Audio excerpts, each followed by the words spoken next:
Well, anyway, oh, it didn't set up. I don't know what is happening lately. Here we go. You can hear my audio? Okay, and that's coming up now. Today, I wanted to talk about something that I feel is really, here we go, is really, really important. Today, I want to talk about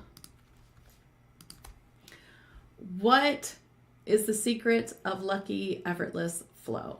Okay, I don't know if any of you got my email. If you got my email this week, yesterday, I talked a little bit about it. What is the secret of lucky, effortless flow? And why do some people seem to have it easier than others?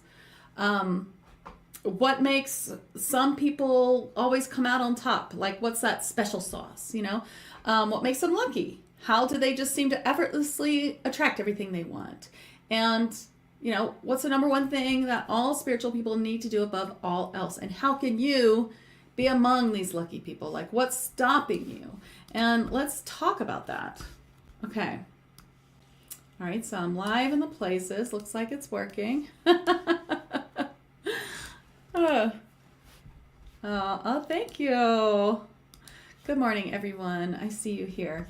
Hi, Courtney. I see you in all the places. Okay, so I wanted to talk about this because I feel that it's a really important thing. I feel that it's something that is not talked about enough. And, I see a lot of people that seem to, have like a lot of certifications, but struggle so much with just this one basic thing, which I think is one of the most important things that there is, honestly. Okay, and what is it? Here we go. There we go. Okay, just forwarding. Okay, so, and I'd love for you to forward this if you're outside of a group. If you're on my main page, forward it in Facebook. I would appreciate it. Okay, so let's talk about this. The secret of effortless flow when people have it and you don't. And then you're like, what is the deal? Like, have you ever seen people who are, not only are they lucky, but it's like, you don't even think they're great people. And you're like, here I am working on being a good human, working on being, spiritual and listening to the universe and all those things. Why are they luckier than me? Okay, so here is why. It is basic law of attraction, but stay with me because this might be some things you haven't heard yet, okay? First of all, people who have effortless flow, who can find happiness, who are, things seem to work out for them, you are seeing them with their belief. So you could have master certifications in 100 things, but if you do not believe that spirit, universe, God has your back, is working for you, then nothing you do will work. That is the plain truth. You have to believe that spirit has your back. You have to believe that the universe is working in your favor. You have to believe that every single thing that happens to you is purposeful. It's for your life and your growth, and there's so much to learn from it. And people who do that, who are always looking for the miracle, who are always looking for the sign that the universe has their back, they trust and believe in everything that happens. I mean, everything. Car breaking down, job loss, hard things, losing people they love even. That everything has a purpose, that it's supposed to happen that way. And they learn not to go into shame, blame, those dark feelings, or nobody loves me, or the universe hates me, or spirit guides never help me. Like, they don't go there, and you are seeing that. So you don't see me saying, my car broke down, I was going to trade it in, I was going to buy a new car, now I don't have a car to walk to pick up my kid yesterday. Instead, you see me saying, Spirit's really teaching me a huge lesson here. And because I do not want to buy a car with a huge payment every month, because I have never had to do that and I don't want to, and yet I want that brand new car that has all the bells and whistles, then I am watching Spirit bring that to me. I'm watching it happen. And you don't see me for a second going, oh, the things happen. Why do they happen to me? Why are the people lucky? Because that's what lucky people do. And when you see people doing that, that's what you're seeing, is them in their belief in spirit. And that's a huge thing. Now, I'm not going to say that I'm perfect. I'm not going to say that I always do it, but I have learned that when things happen, I don't go to, why is this always happen to me? Instead, I go to, what's the purpose of this? Why is this happening? What do I need to release? What do I need to clear? What do I need to do? I immediately go and have a session. I have sessions every month. I work on over 100 people during the month, and I need to also watch myself. So I have 2 sessions a month at least, okay? And if you're working on hundreds of people a month, you need to do the same thing. You need to protect the vessel that you're working on, that you're using to work on other people. So that's what I do. I go have a session. What's happening? How can I fix it? How can I get there? So if you don't feel like you're one of these lucky people, then what's stopping you? Because this, I'm sure it's not total news to you. You know that these lucky people, that they're doing these things. So here's the main question. If you already know what it is, why aren't you doing it? What's stopping you? Why isn't that where your thoughts go? What can you do about it? Because the truth is that it's more than just, well, I'm just going to do that thing then. Have you been trying to do that thing for years and years and it hasn't happened? I'll give you an example. I have been trying, and I said this in my last life, for the past 13 and a half years, I have been trying to get back to a daily yoga practice or a weekly yoga practice, and I have not done it since becoming a mom. And I have tried and tried to watch that video, do that thing, maybe join that place or this place, and nothing has worked. So, 13 and a half years later, I should have done this a long time ago. I said, you know what? I said, universe, bring me someone who can help. And then I did. Or they did. They brought me someone, and I signed up to work with this woman who helps you build a daily yoga practice one-on-one. And you know what? It's not crazy expensive. It's not any more than I was paying for, upkeep of my body from not doing yoga. So that's what I'm doing now.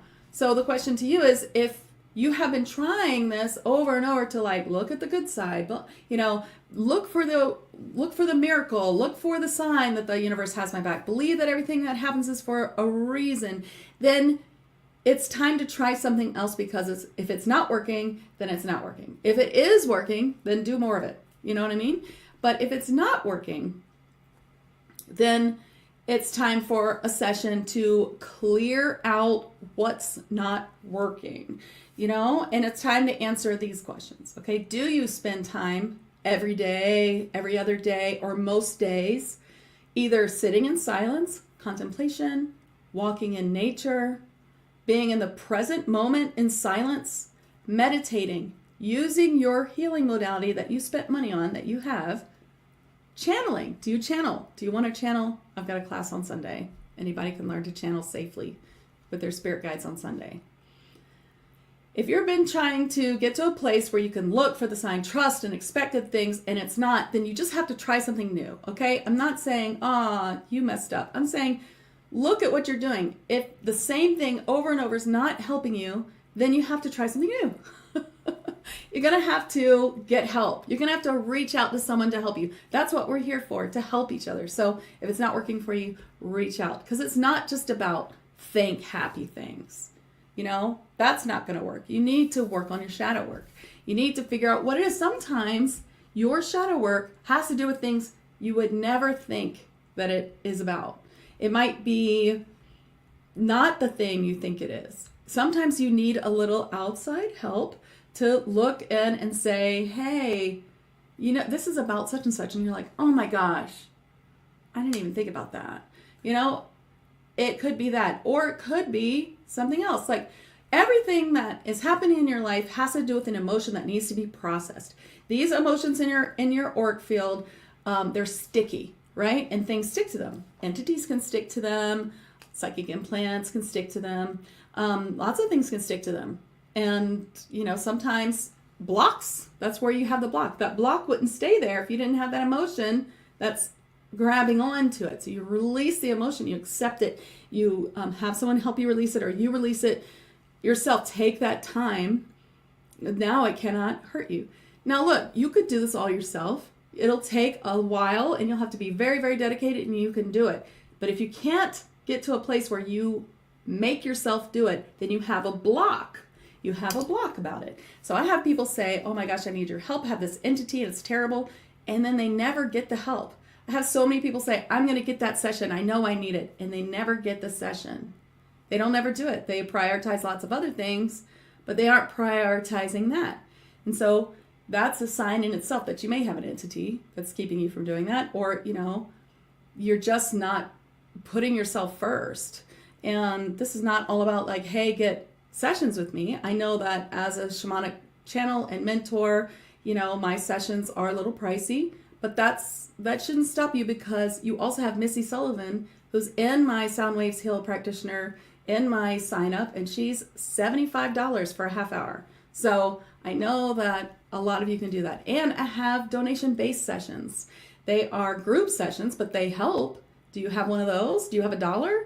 If you can't use PayPal, did you reach out and ask me if you could pay another way? What's stopping you? Are you doing these things? Or are you saying, I'm going to do these things?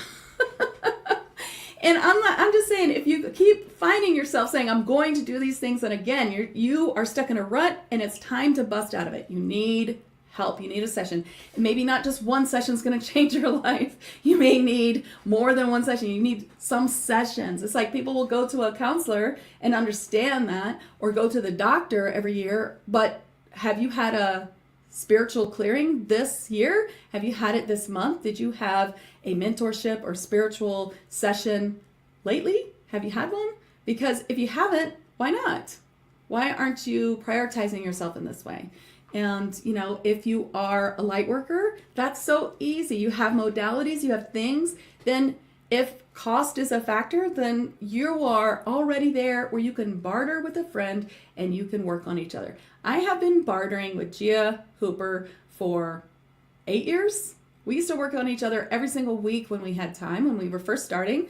She did yoga with me. That was probably the closest I got to doing yoga for some time at that time. She was amazing. And she did Reiki. And I taught her all these classes that I teach now, and I worked on her. And now, her whole thing has changed, and that's what she does for a living, and she's amazing. She has no more time to teach me yoga, unfortunately, because that was so amazing. But, we still work on each other once or twice a month.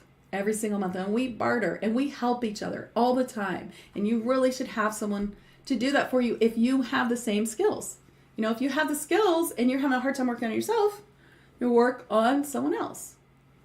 Okay, see, Miss K says, I've never had one until you're live, never had a session. Yes, so individual sessions are so much more lit than group sessions. Group sessions are great and can help you so much, and it can really bring things up and you can keep working on it. But individual session will bring you, hopefully, if you go to the right person, messages on what to do to stay clear so that you're not, addicted to the session, have to keep having the sessions because you don't know what to do on your own. They should be enlightening. They should be encouraging. What's the word I'm looking for? They should help you help yourself as well. And they bring through all this information that you didn't know, and they can really help you, and there's also sometimes there's other reasons why you might have that block. Okay, it might not just be an emotion or resistance. It could be an entity, and it could be if you have entities, and we talked about this a few weeks ago, and you can find that live in 5D, like if you can't stay clear. If you can't stay clear, there's probably more to work on. It could be emotions, sure. Like most people, it's emotions, but also past lives, concurrent lives, future lives, timelines to untangle. It could be something you need to accept or forgive. It could be an entity derailing you. And there's, I talk about this all the time, but do you ever hear this voice in your head saying shit that you would never say to yourself? That is an entity. And an entity, once cleared, is gone forever, but if you don't know why you had that entity, if the person who removes the entity does not tell you, I removed this entity and you got it because of this, and you need to do this to keep from doing it, and this most likely has to do with emotions. It's not just like sage your house. That's not going to do it. Then, although, they can help paired with other things, then, you need to know why you are calling back its identical thing. So entity is once cleared, it should be gone forever if it's truly well cleared, but, its identical can come in if you don't know why. And then you could have a physical object with an attachment that keeps you unclear. I had a client who had all this entity built into all of her tarot and oracle cards, and she had to either clear each one or she had to throw them all away. Of course, if you have please tell me you don't, but if you have a Ouija board, you're going to burn that right now and reject everything about it. Okay, something like that, It could be house portals, could be a hex or a curse. These things happen. They attach themselves to emotions in your field. It could be an untruth you're buying into, like, oh, spirit never helps me, spirit never gives me a message, nothing good ever happens, that kind of stuff. You got to clear.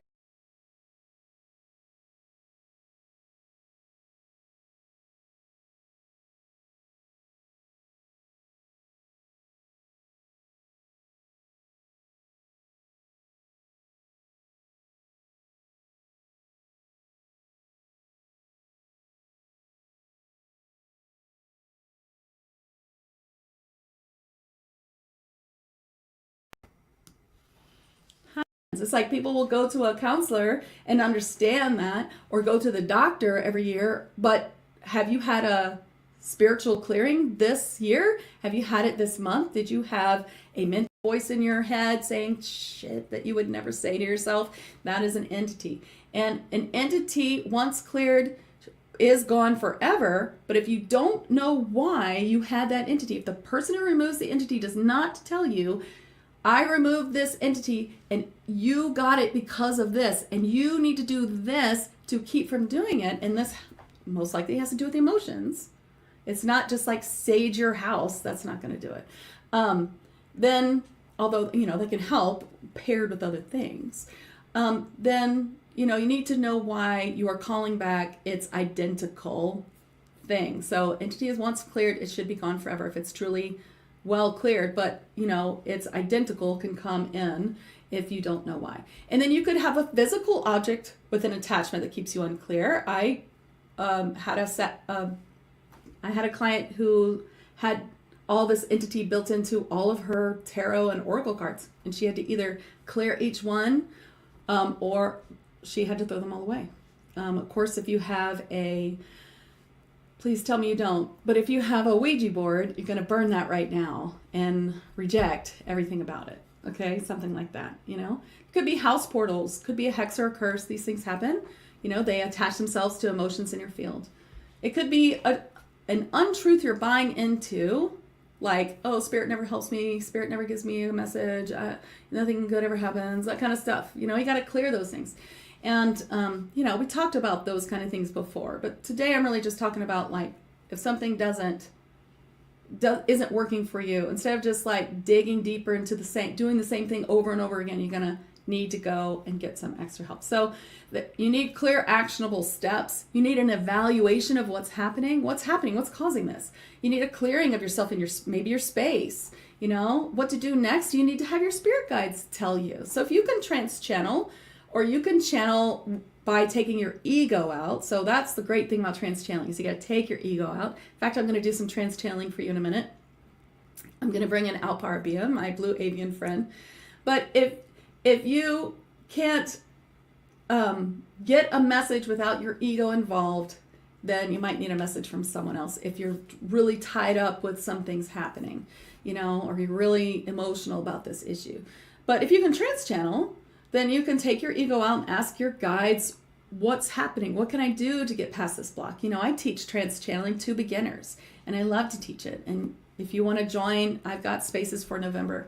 And you get a bonus for starting early, and I can tell you all about that. You can do it very, very safely of course, I teach very, very, very safely how to trans-channel, starting with your spirit guides, and even how to channel with your spirit guides.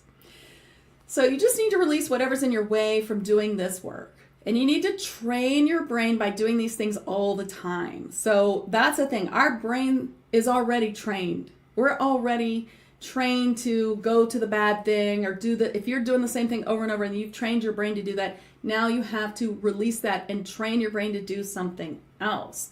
We need to be looking for the reason that it's happening. You need to be looking for the lesson. Expect the universe to send you flowers. Expect the universe to send you signs or cash from out of the blue or discounts, ease, grace, the perfect helpers, the perfect clients, and more. You got to look for it, expect it, know it's there, affirm the signs, celebrate every tiny win. And if all of that is hard, then you need help, okay? I don't often come on here and say, go get a session. So this is the one time I'm going to do it. Don't keep trying to do the same thing, therefore wasting months of your life while things are falling apart. And here we do have some new things that can help, okay? If you need help staying clear because you need to train your brain to stop calling into entities or anything like that, Missy Sullivan, who is a Sound Waves Heal practitioner, has a new thing. It's called Consistent Weekly Clearing and Clear Training. Okay, this is a weekly healing, and it starts at $188 a month, which is not very much. Okay, and you can even get a break on that down to $155 if you pay for 3 months at a time, and you will get every week a clearing. In 2 weeks of the month, you'll get a deep clearing, and that is something that can help you because she will give you actionable steps. She will give you an evaluation. She'll tell you what's happening. She'll tell you how to get out of it. Because sometimes when people come and they have such deep, problems with spirit, then just one session's not going to fix the brain training. The brain training is what you need, how to really get past that. And if you're pretty clear already, then maybe trance channeling is what you need. How to get messages from your spirit guides, through trance channeling or channeled writing. If you're great at being in 0 point energy, you can also get TAG mentorship. So TAG Lightworkers also has consistent sessions every month in Up Level. TAG Up Level, you can have consistent sessions with me where you're just on it. You've got that 1 session a month, or you've got that 2 sessions a month and clearing every week for me. You get a lot of things with these, and you get TAG, which is many sessions all week included in the huge library of Lightworker classes and the huge volumes of programs that have all the spirit guides and different kinds of ascension guides to connect to and to be healed from. So there's a lot of things available to you. But I just wanted to really talk about that. If you do not trust in spirit, if you do not think that spirit can help you, then that is the main thing that you need to work on. That is the number one thing. Here we go. I'll put it on the screen. Here we go. The number one thing that all spiritual people need to do above all else is trust that spirit has your back. The trust that spirit's going to help you, and never say the negative of that. You're always going to say, spirit is here to help me. The universe has my back. You're always going to say that, and you need to believe in that. If you can't believe in that, then that is your biggest priority before you do anything else. Because how can you help other people if you don't even believe? Faith is required for spiritual work. And if you don't have it, then spiritual work's not for you. If you can't bring yourself to have it, but you want to, then it's time to do some consistent work on yourself with some help. Okay? Missy is very, very powerful. Yeah, good. If you trust, if you believe, then it's time to see what's stopping you from being the person that sees all the good and everything. From being the person who is always looking for the sign, who always knows our universe has their back. It takes time. It takes time to build that. And I'm getting better and better at it every week. And I always do look for the lesson. I do. Okay, so The last thing I want to do is bring in Alpar-a-be-am. He has some things he'd like to say. Alpar-a-be-am, I have to write it down here for you so I can put it on, is a blue avian being. He is on the Kir Council. So the blue avians call themselves, and here I'll go. The blue avians call themselves a Kir. That's what they call themselves to me. Perhaps you get something else, and that's fine. That's what I get.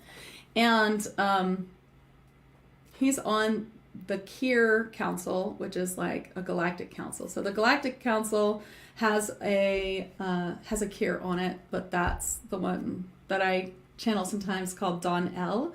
But Alpar-a-be-am is my guide, and he's my partner guide. He's the one that I channel the most. So let's bring him in, and if you have a question for him, you can put it on the screen, and I will, and I'll bring him in. Okay. Okay. Hi, Kimberly.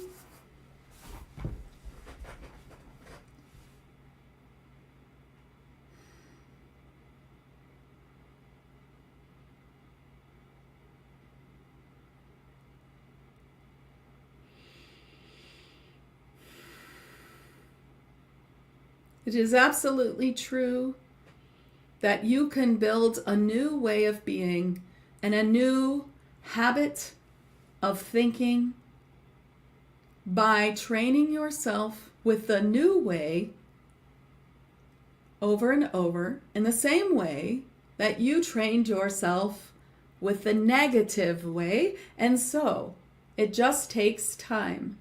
21 to 40 days to build a new habit. And the habit begins by catching yourself when you are bringing forth the old habit. This is what you do. You constantly replace the old habit with a new habit. And the new habit would be to release the emotion or accept the emotion that is coming up, and then accept the next one and the next one and the next one until you feel good. And then to use thoughts, love, or actions that help you stay in the new feeling. And as you do this, you will find that it becomes a habit over time. And if you cannot do this yet, then of course it is time to begin. And if you find you cannot do it yourself, then you may reach out and have someone else help you. Am I paraphrasing? Yes, in my own way. Did you know what my purpose is in this life, if you haven't heard? I am in an incarnated life. I am not a spirit guide in spirit. I am a blue avian, as you call me, a Kir. And I am in what you might call a spaceship and what I would call a plane of existence, which is right over your Earth. We are not in the third dimensional space, but in a fifth dimensional and higher space. There are many here from many places. Some are Kir and many other beings as well who have come as your spirit guides or your partner guides or your helpers to help you create the life that you wish, to heal yourself and maybe to heal others as a light worker. Most of us here in my space are helping light workers. And I help them to connect to you, and Rachel helps you and others like you to connect to them or to other guides who are here to help you. This is what you call your starseed guides. That is who I work with. Your helpers from past lives who are incarnate in another planet or plane at this time. And everyone has them, and everyone has access to them, and we can help you in this way. And to learn is easy enough. That's what I'll leave you with. That and a healing to help you get to the root of what is not serving you today so that you can create a better life for yourself by releasing it. So concentrate by working on your breath, concentrating on your breath, and releasing, and let your mind flow, and whatever comes up is what you are releasing.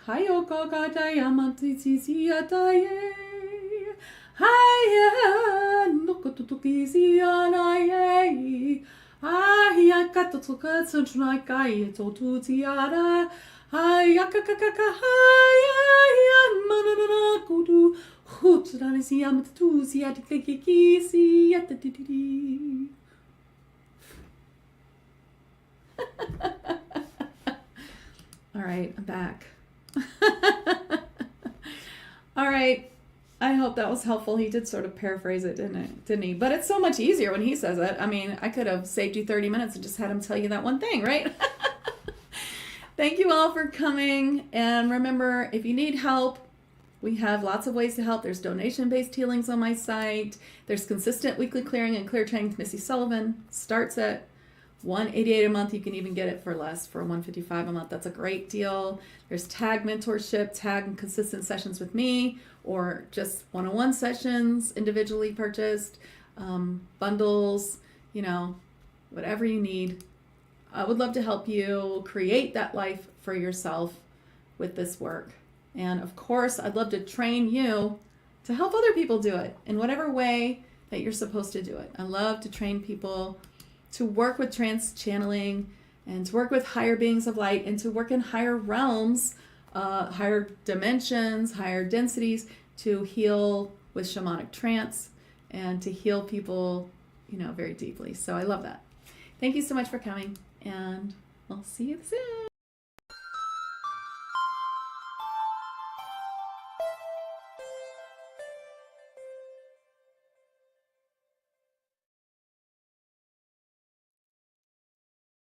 Hi, everyone. How are you? I'm Rachel Chamness at Sound Waves Heal. This is my live in 5D. I am live every Thursday morning. I am live from 11 Eastern Time to 12, doing some card readings with my deck, which is called Elemental Magic and Manifestation. And then afterwards at 12 Eastern Time, New York time, Tennessee time, I come live for live in 5D, and this is it. And I usually talk about some sort of, spiritual tool or something like that. So today I want to talk about the leading edge tool for higher dimensional healers. So welcome, and thanks so much for coming. What is the leading edge tool for higher dimensional healers? Like, what am I talking about? Well, first of all, especially if you're in my 5D Daily Facebook group, which I see you guys. Hi. I know I've been live a lot this morning, haven't I? If you are in my group, then you're either a light worker already, or you're about to be, right? Or you're feeling the pull. Like, how many people here really feel that they are a light worker, or they're meant to be here to help other people find the light, or to heal others, or bring them messages, or even just you feel a pull to this light work in some way, whether you have a lot of certifications or you have none, but you're feeling that pull. Yeah. Well, I see a lot of people saying that they do. So, you are a light worker.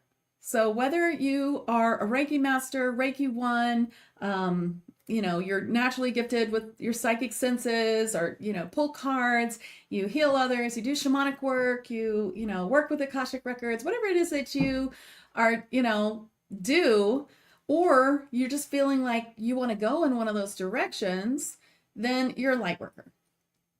And being a light worker doesn't mean that you have to do what I'm doing, but perhaps you want to.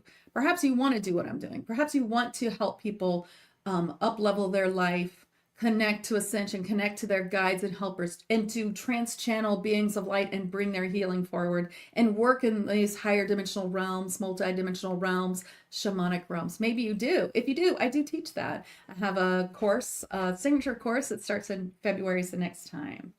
And if you're a beginner, then I recommend, you start with Reiki 1. And I have a huge package on sale, 50% off for beginners on Black Friday. So you really should check that out on my events page, on my webpage, or even in Facebook, and read one of the emails I've sent you this week because it's a great deal. And I also have an advanced package, so 30% off of my Trans-Channel Mediumship course. This is a level 1 course. Most people can take it, even if you're advanced. If you don't already trans-channel, I teach a ton of protection. I teach lots of stuff in it. So anyway, those are for sale. But today I wanted to talk about the leading edge tool for higher dimensional healers. So if you are a light worker, oh, here goes my cat. It's going to start meowing. Maybe you want to deepen your modalities or expand the modalities you have, even if you don't use them. Let's say you have, and I see this all the time, let's say you have like 5 certifications, but you don't even have, like, you're not doing anything with them. You don't even know how to put them together. That's just something I love to help people do. Or maybe you want to step outside of the rules of those modalities to really find your own modality. So I really tell people all the time, you have your own modality. And even if I teach you how to do everything I do, you are still going to use your modality. You're going to do it in your way, in the way you were supposed to do it, in the way that you've come here to do it. That is so important. Maybe you want to pick up more spiritual gifts or be able to bring healing from higher dimensions with more understanding and depth than what you could possibly know. So that's one thing I love about bringing healing from beings of light, is that they have all this incredible, I mean, I don't like to say the word power because I don't, it has bad connotation, but they have this incredible healing and this incredible knowledge of what they're healing. And they can see outside of this 3D matrix and really get to the point of what we need and connect us to what we need to connect to.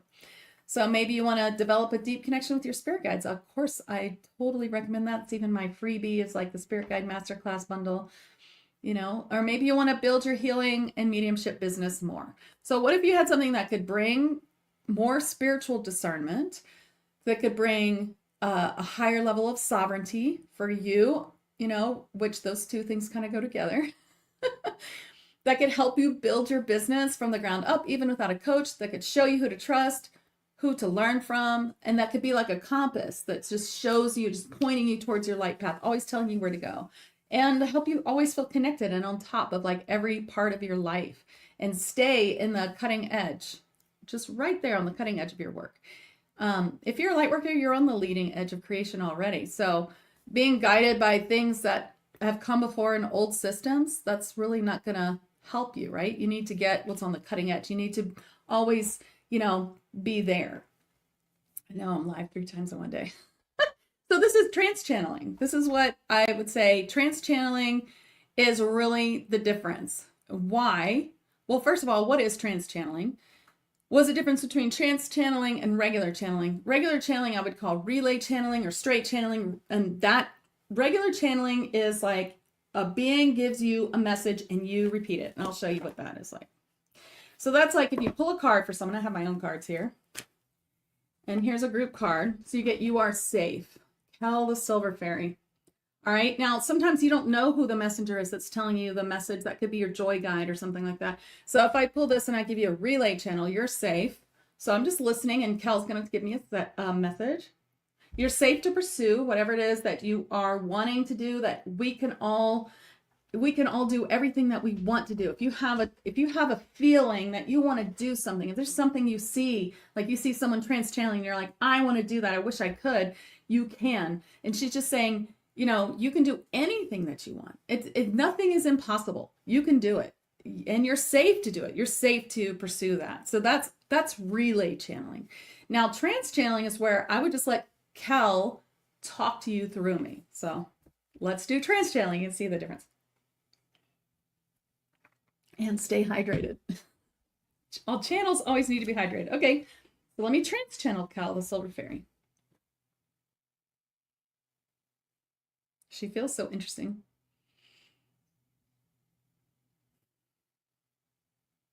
It is difficult to see in the 3rd dimensional frequency how you can go forward. It is often difficult, for it is very dense. And from where your spirit guides are, from where we are, we can see the paths that will bring you towards what you want. And so we are here to say you are safe. We're pushing you in these directions. And you might be feeling afraid to go forward in that direction of what you want. And that's because it looks to you as if it could be dangerous or not work out or be a failure or be not for you, or because it's suddenly hard, it's not for you anymore. And perhaps you were wrong, but that's not how it works. We are always pushing you through, and you may go through denser periods where suddenly you feel that completion of work that you had done, that you felt you were so connected with, is no longer for you anymore just because it's hard. But that's not true. You're to work through it. It is another layer of understanding and learning to get through it and get to the other side. And you are very safe to go forward, to learn what you're supposed to learn. You're very safe to take those leaps of faith and to go towards the goal that you wish for. And nothing is off the table if you listen to your guides. If you understand the law of attraction and spirituality, then the world is your oyster, and we can help you go through with everything that you want in this life. Woo!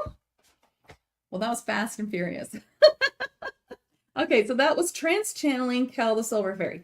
So you see that's different. She comes through me and she talks through me, and that's different. And you might even feel it. If you felt like the vibration shift with that, then you're probably a trans channel. That's a sign that you can learn to trans channel, or you might even be doing it but not understanding how to control it. Is like if you felt that shift of her coming through to me.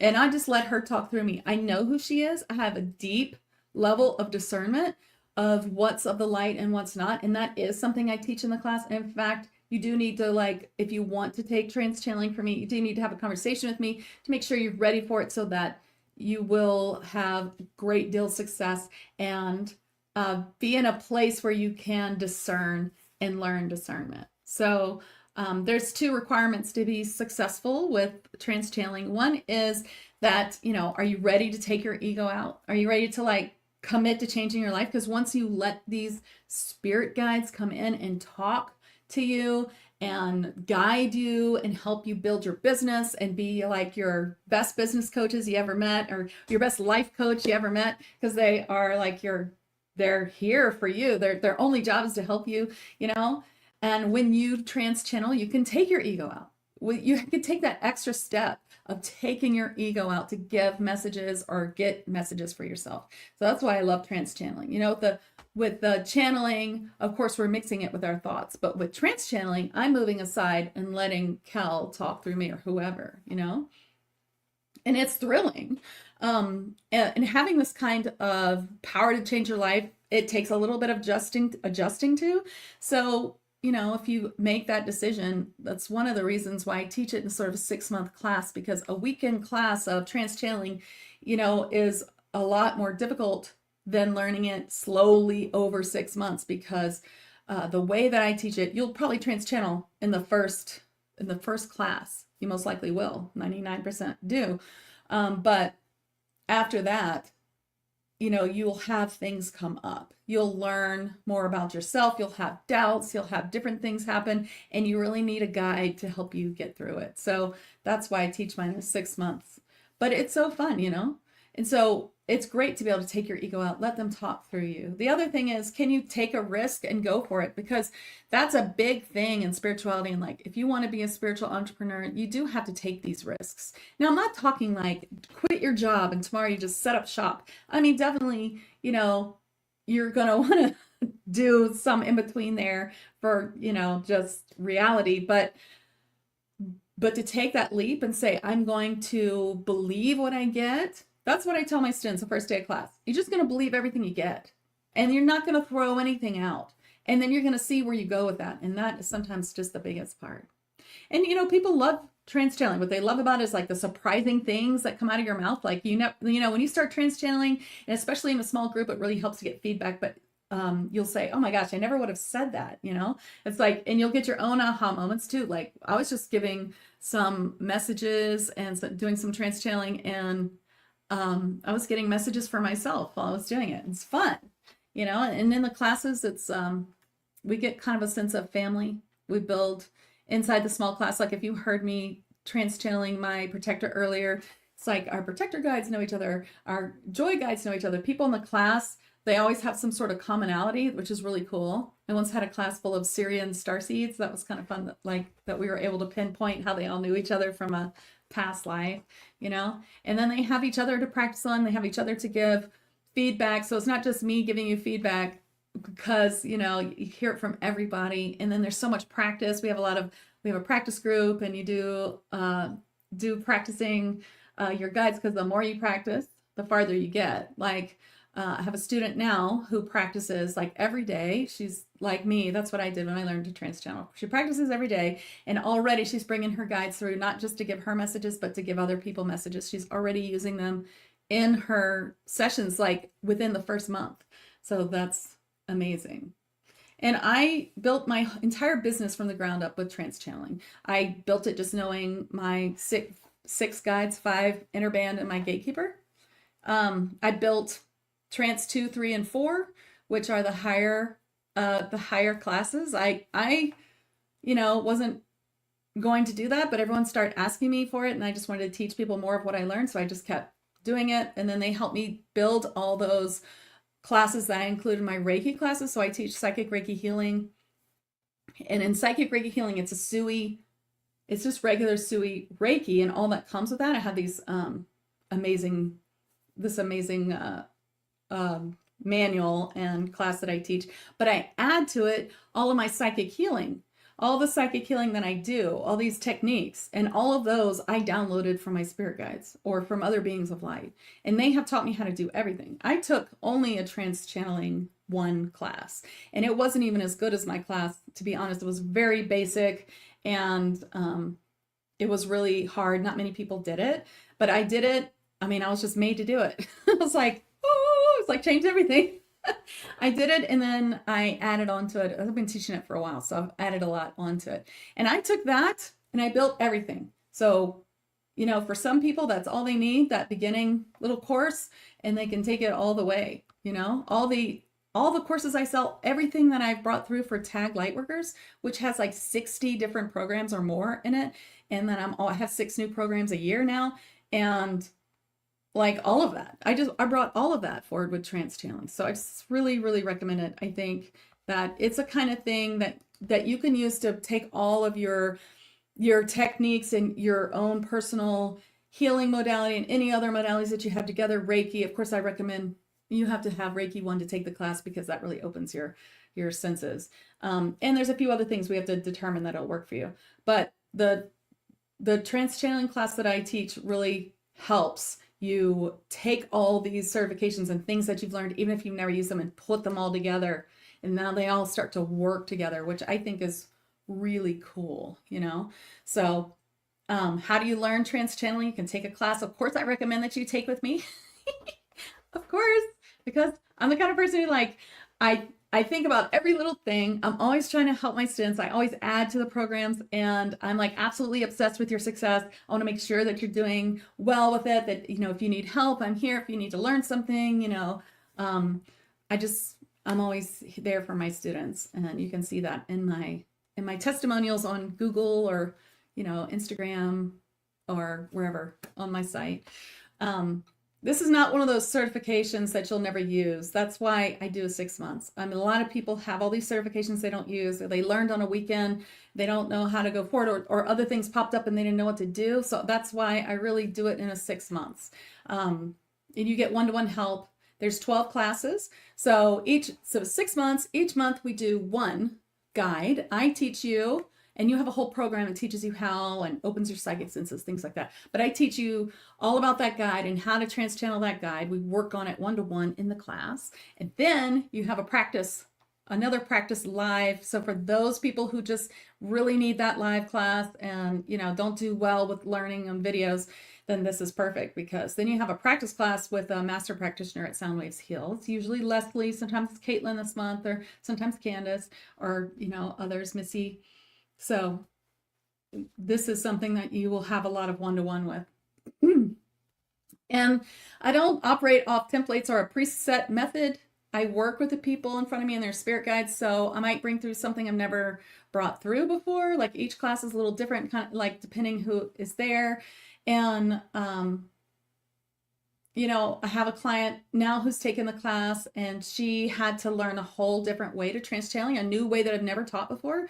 And we had to figure that out because it was a little bit different for her. It just didn't work for her the way that I normally teach it, that works for most people. And then I've had that before. It's like you kind of have to find that way of what might work. And sometimes you might have blocks or something like that, sure, but we can release them. And as far as releasing blocks, it's a lot easier than you think to release blocks. Sometimes we just have to release the idea of having a block, Sometimes just saying I have a block like makes a block. If you just say, I used to have a block and now it's fantastic, doing great, that's going to start happening. You'll see that in your life. It's amazing how that works. So what do I do in my class? Well, first of all, I'm going to make sure that everyone's actually trance channeling. I'm going to walk you through it. I'm going to give you a demo. I'm going to teach you how, but I'm going to make sure you're actually doing it. And there's no place that I can't get like a tip for you that helps just for you. And it's just, I'm going to ask your spirit guides, and I'm going to be truthful. If you're not really trance channeling or you need to go deeper, I'm going to help you do that. And so don't worry. I'm not going to fake you out or say, oh, you're doing it when you're not, because how could that possibly help you? And I'm going to make sure that you understand like discernment. We talk about that. And I tune my students to each one of their guides, which I think is really helpful. If you've ever done any of my meditations, which a lot of them are free in that spirit guide, my free spirit guide. Ooh, where's my banners? I have a free spirit guide, get to know me, like whole group freebie. And if you do that, you'll see that I often attune you to the guide beforehand, before we do the meditation. And that makes a big difference. And if you ever come to one of my channeling classes that I do every month, which are really low, low cost and free for tag, you'll see that I always attune you. And even if the meditation doesn't work, we work afterwards. So that can really show you if my technique works. For just $33 if you're in my group, 5D Daily, because there's a 40% off coupon, or just $55 if you're not, or free if you're in tag. So I tune you to your guides, and that really helps them. And inside the meditation, I have them bring healing, connective light codes, things like that. Like we really go deep. You also learn trance healing, relay healing, protective symbols, channeled writing, divination, light path guidance, and other kinds of channeling too. And my goal is that you don't just do it in class, but that you do it outside of class. So I help you build the kind of protection you need at each level as well. And I also connect it with TAG. So what's TAG? TAG Lightworkers is my monthly group, and that is so much support. And so that really helps you. So like if you're in the tag trance class and you bring through, let's say Syrian, let's say you bring through a Syrian being and you're like, what's Sirius? I don't know anything about the planet Sirius or anything like that on there. Then you can go to tag and just watch the whole program on Sirius, or like Palladian, like if you have a Palladian being, you can look up Pleiades, or you have an angelic being, you can go attune to angels and learn more about angels, and probably even the angel that you brought forth is in there, so there's so much support in tag. And then of course tag helps you stay on your spiritual path because we have lives all week and things like that. And there's so much in the library that can help and expand all kinds of things. So like if your guide comes through and says, Rachel, you really need to work on your self-love. Well, great. There's a program on that. There's 10 programs on that, So TAG's just a full library of lightworker courses and a mystery school on understanding spirit in yourself. And there's all kinds of ascension guides in there. They help you heal deeply, expand, up level, grow your skills. This is included in the beginners 50% off sale that I have. And then there's mini sessions all week. So, and there's also lots of extra practice opportunities in tag. So that helps too for the dedicated student to practice more, to have more safe places to practice. And I teach you how to do it safely. So if you can, there are 3 things that you have to be able to do to take the class. If you're interested, please reach out to me so we can make sure, and one is like that you can visualize or receive any kind of information in the meditation. Try one of mine where I connect you to the being first. And this can sometimes be like, you don't have to see them at all. It could be that you received green and you had the feeling it was an elf. Like that is enough. Or I'll be like, you'd be surprised. If you don't think you can do that, you should come to one of my low-cost channeling classes and I'll show you. And the other thing is a Reiki 1 certification, but if you don't have that and you wanted to take advantage of my Black Friday deal, then you can grab Reiki 1 for 20% off when you check out, and we'll have you, get that done in December during your first month. So, and the other thing I check is that Spirit says you're ready and safe to do it. So I'm really want to make sure I have 100% success with all my students. So I make sure that Spirit says you're ready and you can do it, so that you're not frustrated or anything like that. And if you're not, I'll just get whatever it is that you need to learn. Usually most people just join tag, start doing the attunements and the clair opening and the meditations in there, and just in a few months they're ready. So that's another thing with my beginner package. If you wanted to buy both packages, you have 6 months to get ready for tag trance. And if not, we can just transfer that money to like a super amazing deal for sessions or more tag or something like that. So it's a really great deal. If you want to check out my Black Friday specials, that's what they are. I really do think that trance channeling is the leading edge tool for higher dimensional healers. If you have a whole bunch of certifications and you just want to know how to put them together, but you're not sure you're ready for trance or anything like that, just reach out to me. I'm happy to help you do that in a session. That's what I do. Help you find what your modality is. Like, what is it? And help you do that. Hey, Julie. Thank you, Kathy. That's very nice. Kathy says, I'm a gentle, fun teacher who just cares on a deep level for the success of her people and students. Oh, thank you. Each class is well developed, and I've learned so much since I met Rachel. Oh, thank you. Kathy's been coming to the channeling classes, and you can learn a lot in those classes. Hi, Erin. Hi, Julie, Jessica, Connie, Emily, Tammy. Hello.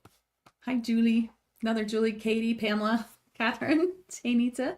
Well, thank you guys for coming. Did you have any questions about trance channeling, or you want to learn something, or something I said, pose a question, then I'd be happy to answer. I have just talked so fast. It's only been 24 minutes. So I'm happy to answer any questions, like, do you have questions about trance channeling? Oh, you know what? I forgot. I'm going to trance channel Alpar-a-be-am. So let me trance channel him. He says I have to drink water. And then if you have questions, I want to answer them. So just pop them in, okay? Or you can always send me a direct message or whatever if you want. On Facebook's the easiest way.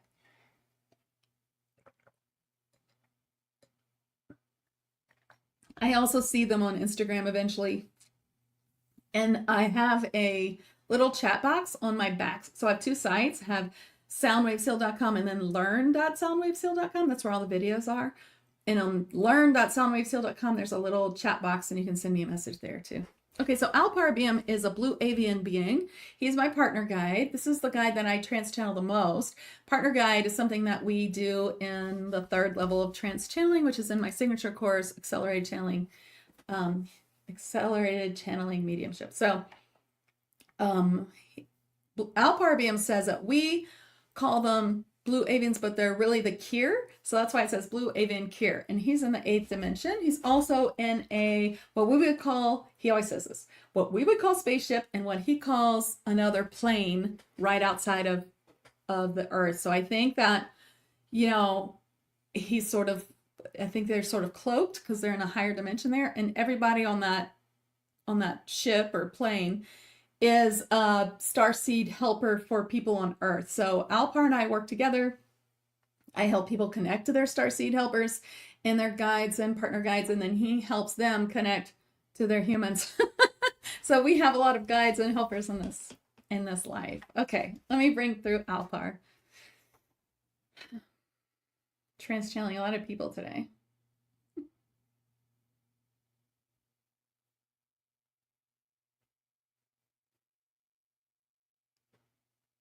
I am well met here today. Thank you for taking the time to listen to me and for being here. I sense many of you are on a quest for your best self, and that's very important, to honor your feelings of what you wish for in this life and to know that it can be achieved. It may not look exactly how you pictured it, and that's the fun of your light path. It may be completely different, and that's wonderful, and will also show you even greater pleasure than the one that you envisioned. We are looking out for you, helping you with ascension, We, your star seed guides and helpers, want to connect to you and help you navigate through this world in many ways. And we hope that you can find what you're looking for, the kind of help that you're looking for. Ask your own spirit guides and angels to guide you to the right mentor for you and to show you plainly what it is that can help you most. That is what I suggest for you. There are many ways to come to where you're expecting to go, and you may be more than halfway there already. And all you need is someone to help you see how you are much further on your path than you believe.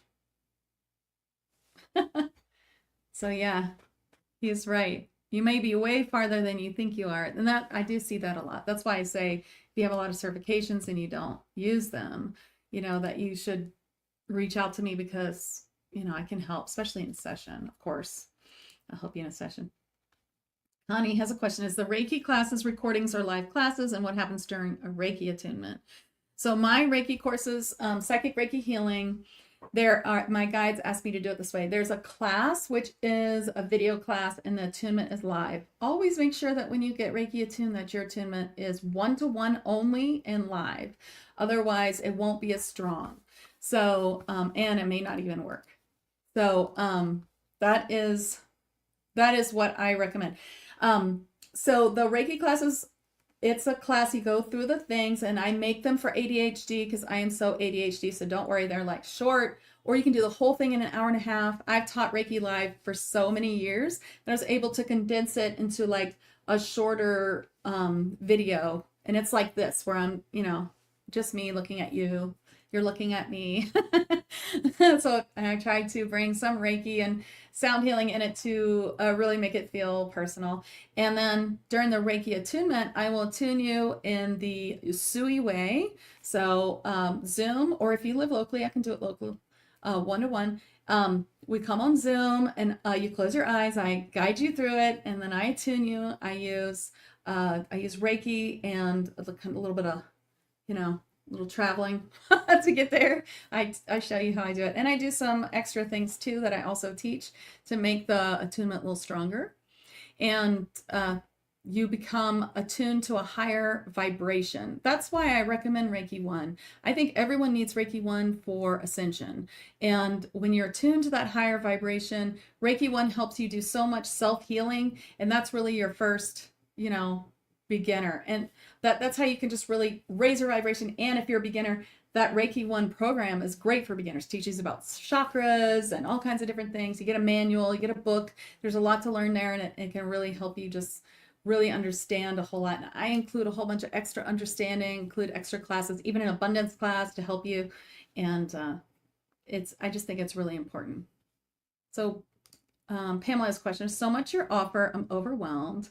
Yes, a beginner should begin with Reiki and proceed from there. So I do have a video on my page, which says, one of my pages, which talks about like, where do I start? Where do I start with Rachel? There's 2 places you can start. One is just a mini session, or a regular session.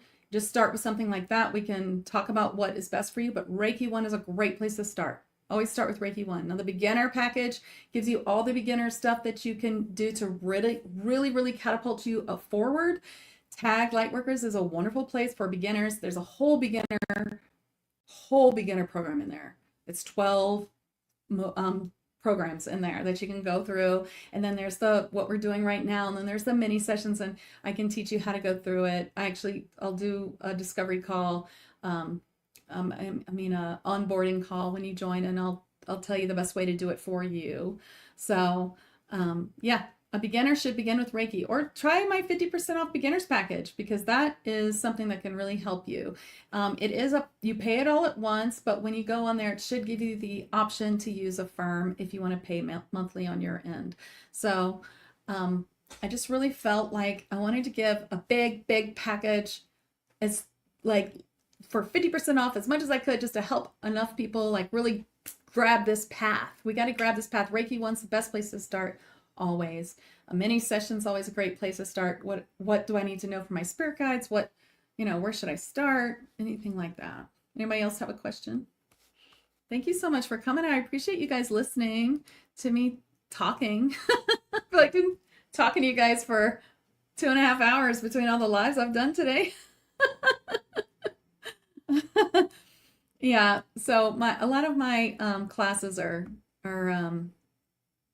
advanced, and so you just need to start with number one. Oh, thank you. I want to help, and you can buy both. Like I said, you have 6 months to qualify for the Trans-Channel Mediumship course anytime in the first 6 months, and so you can check them all out. And then, I have these wait lists. So if you join the wait list, you'll get reminders and you get early access. So that means you don't have to like do it on Black Friday. You can just like take a nap. It's my plan. So on Wednesday night, you'll get access, and the first 5 people to buy the beginner's package get a free mini session. The first 10 people to buy the Trans-Channeling Mediumship course get a free 30-minute session. And you can buy both and win both. So I'm happy to help. And yeah, I just think Reiki is really important. And also the beginner's course includes light language, which is a really great way to learn channeling. It's a very easy way to channel, really fun. And it is a video class, but it's not too long. And that's like how I start the Accelerated Channeling Mastery course that I teach. Accelerated Channeling Mastery is my signature course. It's actually 12 months because we have 22 weeks of sessions where we go through almost all of my classes. And then there's like an internship. There's one-to-one coaching and internship with tag team so that you can really like expand. So for those who are really serious about doing this as a career and learning all of everything and learning all the things that I teach, that's how I do it. So yeah, it's ADHD friendly for sure, Connie, because I've got the serious ADHD. So you could just do like a few little bit at a time and then take a break, or you could just be like, hyper focus. I'm going to do this hour-and-a-half thing and I'll be done. And I'll probably check in on you too. Like, how's it going with the Reiki course? Are you done yet? Do you need help? And I have a Reiki group on Facebook too, so you can find people to practice with and things like that. So, okay.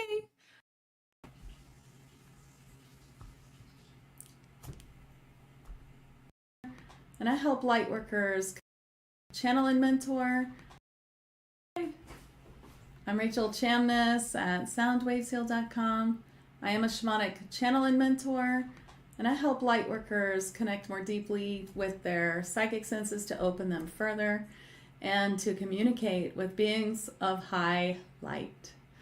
Your spirit guides, your angels, your fae, all kinds of beings, trans-channeling their healing, trans-channeling their light and their messages. So I really believe that healing and messages go together. Okay, looks like we're totally live everywhere. So hi Danielle, hi Joanne, Courtney, Shauna, Jean. Today I wanted to do an abundance healing. So if you know about my tag Lightworkers membership, the November and December we're working with Angels of Abundance. And I have a lot of abundance programs, of course, inside tag Lightworkers. It's a huge library. And I thought it's time to do another abundance healing. So for today, now here's everyone, hi. So for today, I think what we should do is, if you have them, bring forth your checkbooks and your, does anyone still have these? I still have to write checks for some things. And your wallet, your credit cards, whatever you got, bring them forth. Or bring them forth in your mind. Play this again later with them forth, okay? And in your bank accounts, how are you going to do that? So if you don't have like a bank register, then, just think about it. Just imagine they're all ahead of you. So I'll give you a minute to think about bank accounts. Do you have more than one? Do you have a savings account? Do you have like maybe a place like a money market account, or like a savings for your child, college savings? Let's think about all of them. Just think about them once. All of them, and then think about your wallet, all the cards inside your wallet, the money inside your wallet. And if there's anywhere else that you keep money, like maybe you have crypto, or maybe you have like a wall safe full of cash. If so, of course, don't let us know in the comments, but I just like to think of that. Lots of people have cash stuffed in their walls. That's hilarious. So if any place that you have a flow of money, if you want to think about a flow of money for someone that you have to take care of, for instance, like if you have to take care of your dad, or you have to pay for someone like for your kid, definitely you want to think about their accounts and money markets or whatever you got, their wallets. You can think about, so I would say anyone that you is in your tax return or is in your immediate family that you have to pay for them. You'll think about those things too. So, okay, you got it in your mind? You're all ready? Okay, well, let's begin. I'm going to be using liquid Reiki shamanic healing for this. So, yeah, let's get started. I'm also going to be using quantum codes. These are also known as light language numbers. And so there'll be numbers. If you feel like you want to repeat one, you can, but you can just listen and accept. And here we go. So take a deep breath, and what you're going to want to do is just open your mind, open your heart to receive these quantum codes for money flow, to receive a clearing for yourself, for abundance, and for your wallet, and for your bank accounts, your cards, and all places that you keep money and flow money through.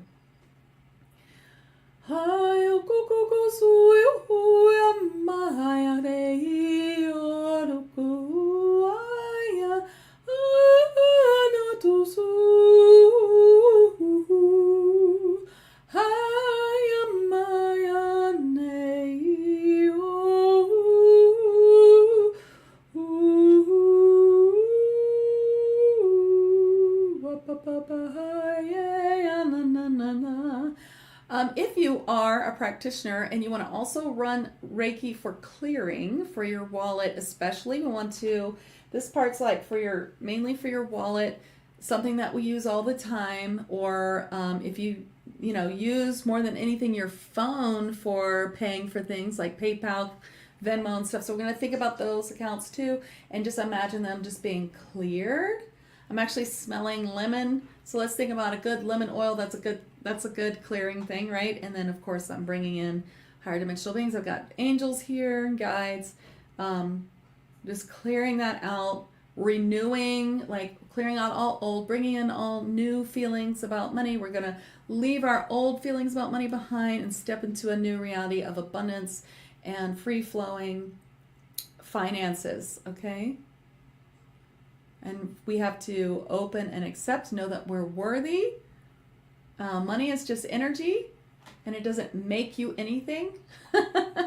Lots of people with lots of money do very good things, and lots of poor people do very bad things. And money is only energy and doesn't make you any kind of person. You're just yourself, whether you have lots of money or a little bit of money. So you want that lots of money, because just think of all the people you can help with it, right? This is still the clearing part.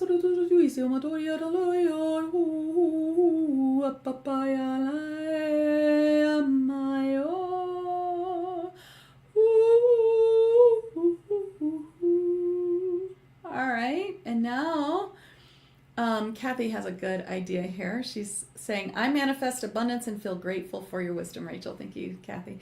Let's feel grateful for a moment. Everyone come into a spot of gratefulness for everything that you have, that you're safe now, right now in this moment. Everything is good and safe and great, or at least, anything that you're worried about hasn't happened yet. It's in the future, so no reason to worry about it.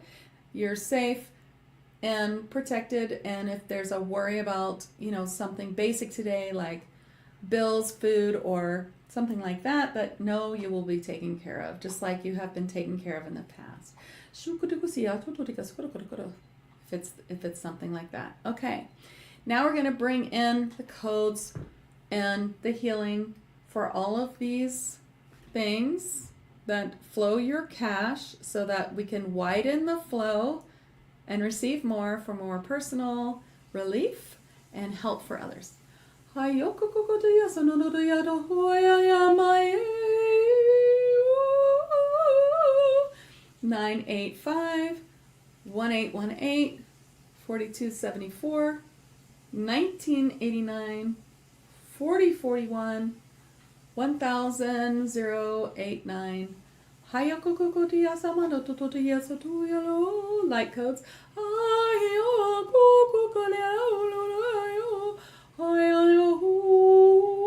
I see galactic helpers, Lyrans coming here.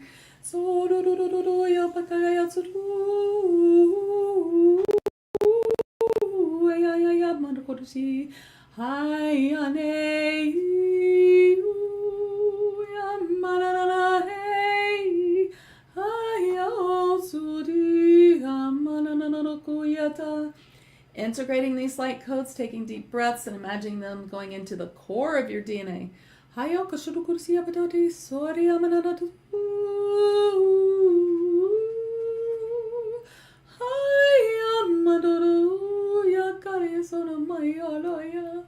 Asking for, we're going to bring in codes and numbers for surprising money or wealth or flow from surprising sources. You don't have to think about where it's going to come from. 1710, 108. 7891234. 154896. 7777. These are alien numbers.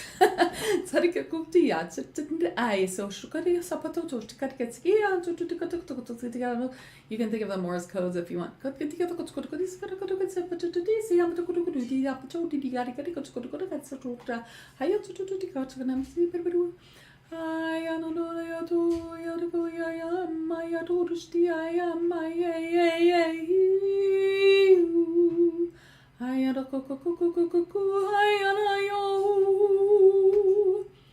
Now I'm going to go through some angel abundance numbers for you. 942, 181, 942. So it's actually 942,181. Oh, wait, is that million? Okay, wait. 942, 181, 942. Doesn't matter how we say it. 331, 29, 521, 9999, 808, 612, 679, 725, 714, take deep breaths, 58, 613, 679, 556, Unicas. All right, here's some switch words. Poverty, cancel, count, divine, 818. Here's some Reiki symbols.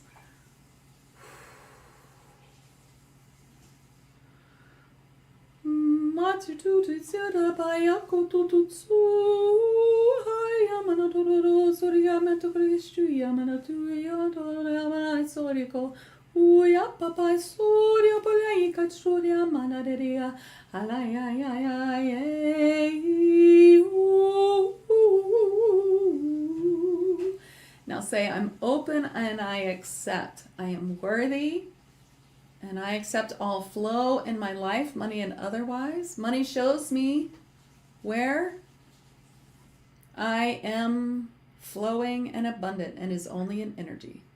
You didn't have to repeat all that. Just accept all these things. I am abundant. I am loved by the universe. The universe looks out for me. I am worthy of all. Good things come to me. That's all they want to give me. I accept, I accept, I accept. Are you having any thoughts or feelings that are coming up right now that you'd like to release? If so, put them in the comments and I'll help.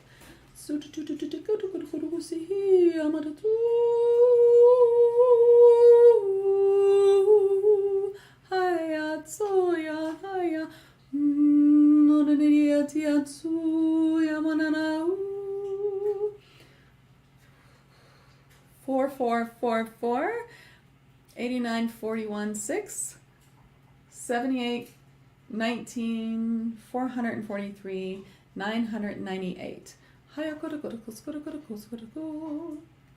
All right, I hear blocks about money are my thoughts.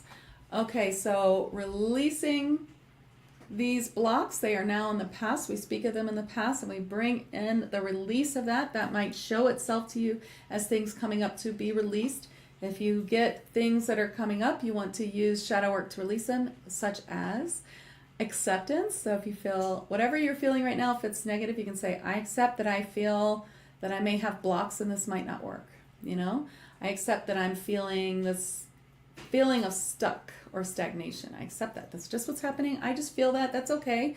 All right, now I feel it releasing. I love and accept myself totally. Ho'oponopono. I love you. I'm sorry. Please forgive me. Thank you. Releasing fear. Forgiveness of yourself for poor decisions. Releasing shame. Releasing confusion. Okay. And not concerned about money to live, but to pay back debts. I actually did a whole lot of debt release already. So here's a good one for that. It's poverty, cancel, count, divine. This is, here, I'll write it in here. Poverty, this is a switch word. Cancel, count, divine. And you can say that. Poverty, cancel, count, divine. Poverty, cancel, count, divine. Poverty, cancel, count, divine. Hanging on to things that no longer serve me. Okay, let's clear that. Just watch them flying away from you, going into the past as you accept new energy codes, all these codes that I've called in, being soaked into the body and everything that we're releasing in our past. Clearing debts, understanding that there's nothing to be ashamed of, how we manage our money, whatever we've done wrong. We are stuck in a slavery money system and we're doing the best that we can, and soon it will be cleared anyway. So let's release it. Know that everything happens for a reason. Yes. Scarcity mindset. Clearing the scarcity mindset.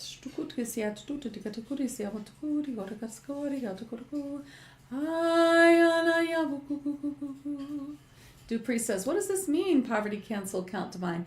These are, switch words are a type of affirmation that doesn't activate any thoughts, so you don't create any blocks for it. So you just say the words and they help you. Poverty, cancel, count, divine helps you release debts and bring in money. And there's a blog post on it on my website, and I used to talk about it all the time, so you can probably find some things about it all over my website and YouTube at Soundwaves Heal. Poverty, cancel, count, divine.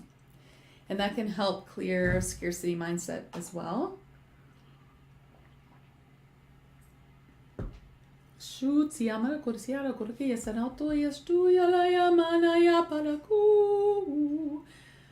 All right, let's release anything that feels like a block or feeling stuck or traumatic, fear, confusion. One more time, we're going through these. Scarcity mindset, what no longer serves us, debts, and blocks. Let's wrap that all up in a visual. And we'll wrap it in gold, orange, and green light. Demolish it. Have the angels take it away to be transformed.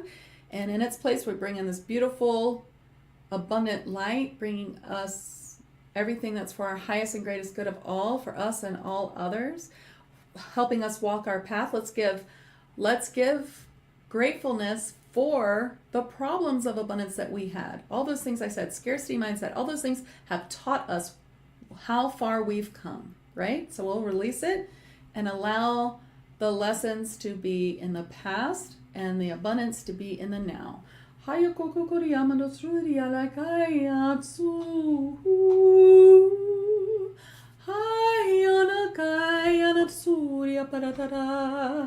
Hayagati ammananahu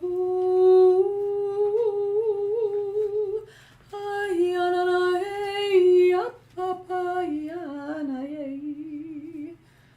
Okay, deep breath. Release.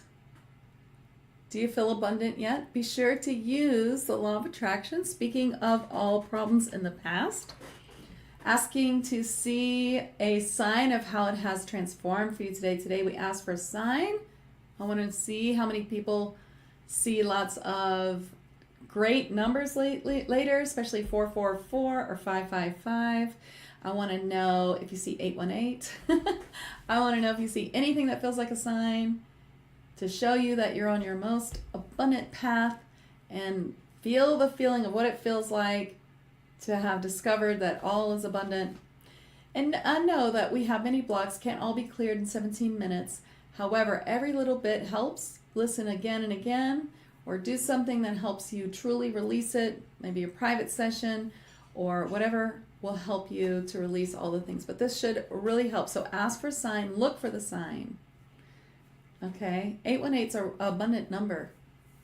Mary, that's one of the abundance numbers. Okay, I hope this helps you all, and know that we are going into a more abundant place. We are, because that's probably the next part of ascension. Not probably. They show me that getting off this money train, this money slavery system, is like a thing that's part of abundance, and it feels like it's getting closer and closer. So let's just know that we can be abundant. Look at all the things that you are abundant in. Perhaps love, perhaps it's as simple as I have clean water, so much of it. I have beautiful, so much grass.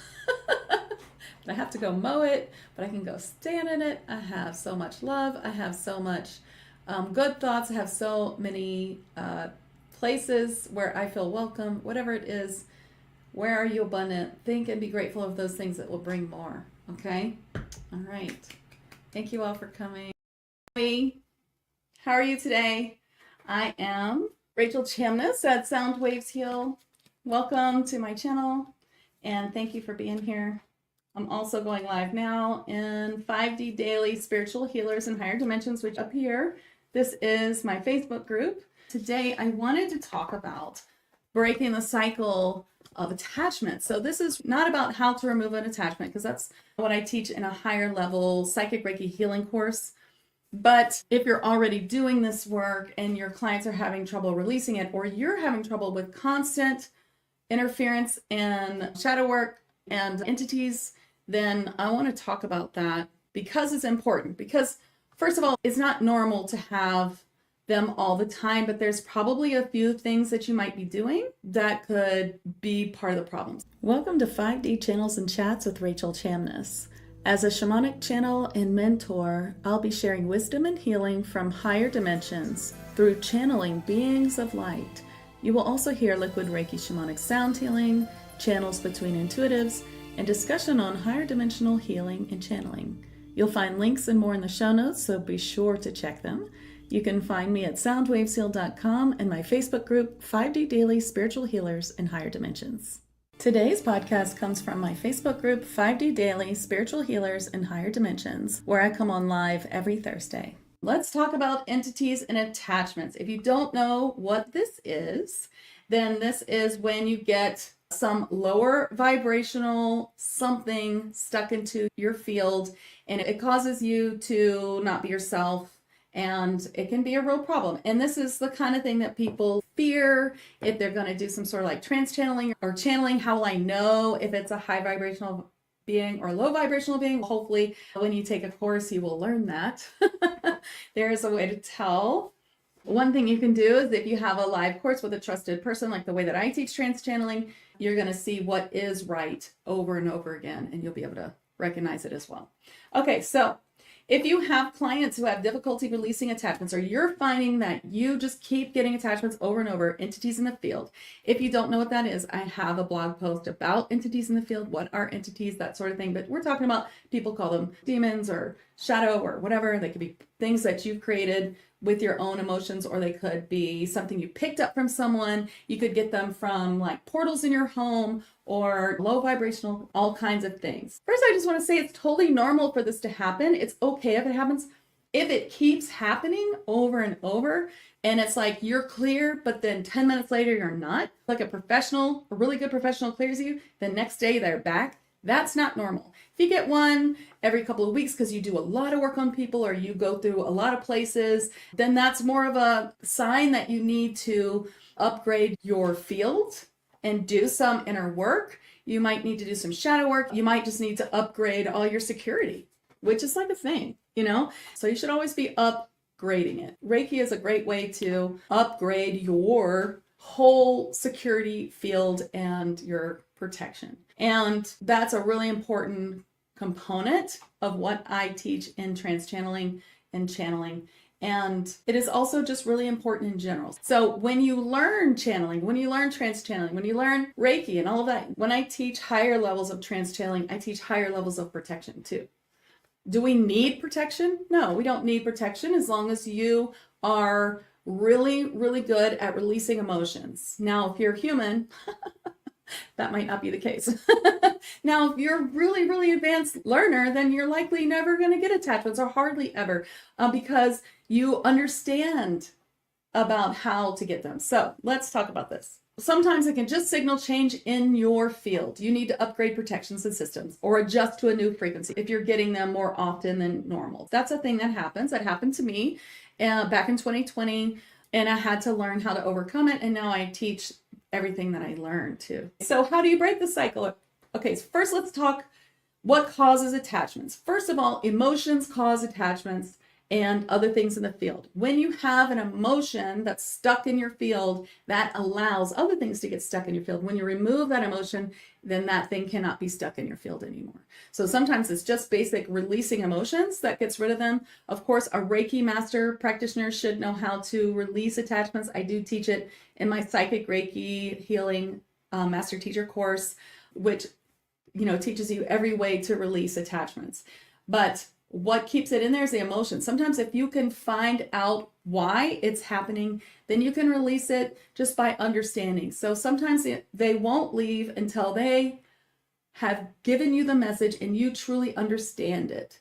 So sometimes if a practitioner is releasing all these entities but not telling you why you have them, then of course you're going to get them back because you haven't learned the lesson. Why would your spirit guides let you get attachments?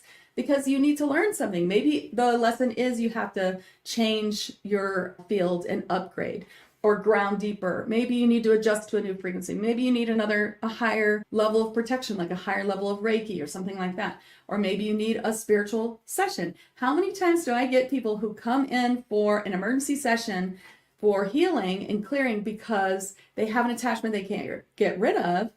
And then I clear it, but the reason it was there opens up this whole thing that just needs to be healed and cleared, and they get a message that changes everything. And they wouldn't have done that if they didn't have to get that lesson. Sometimes have to get that session. Sometimes people, their spirit guides force them to get a session because they need to know something by giving them something that they just can't get out of the field. That happens all the time.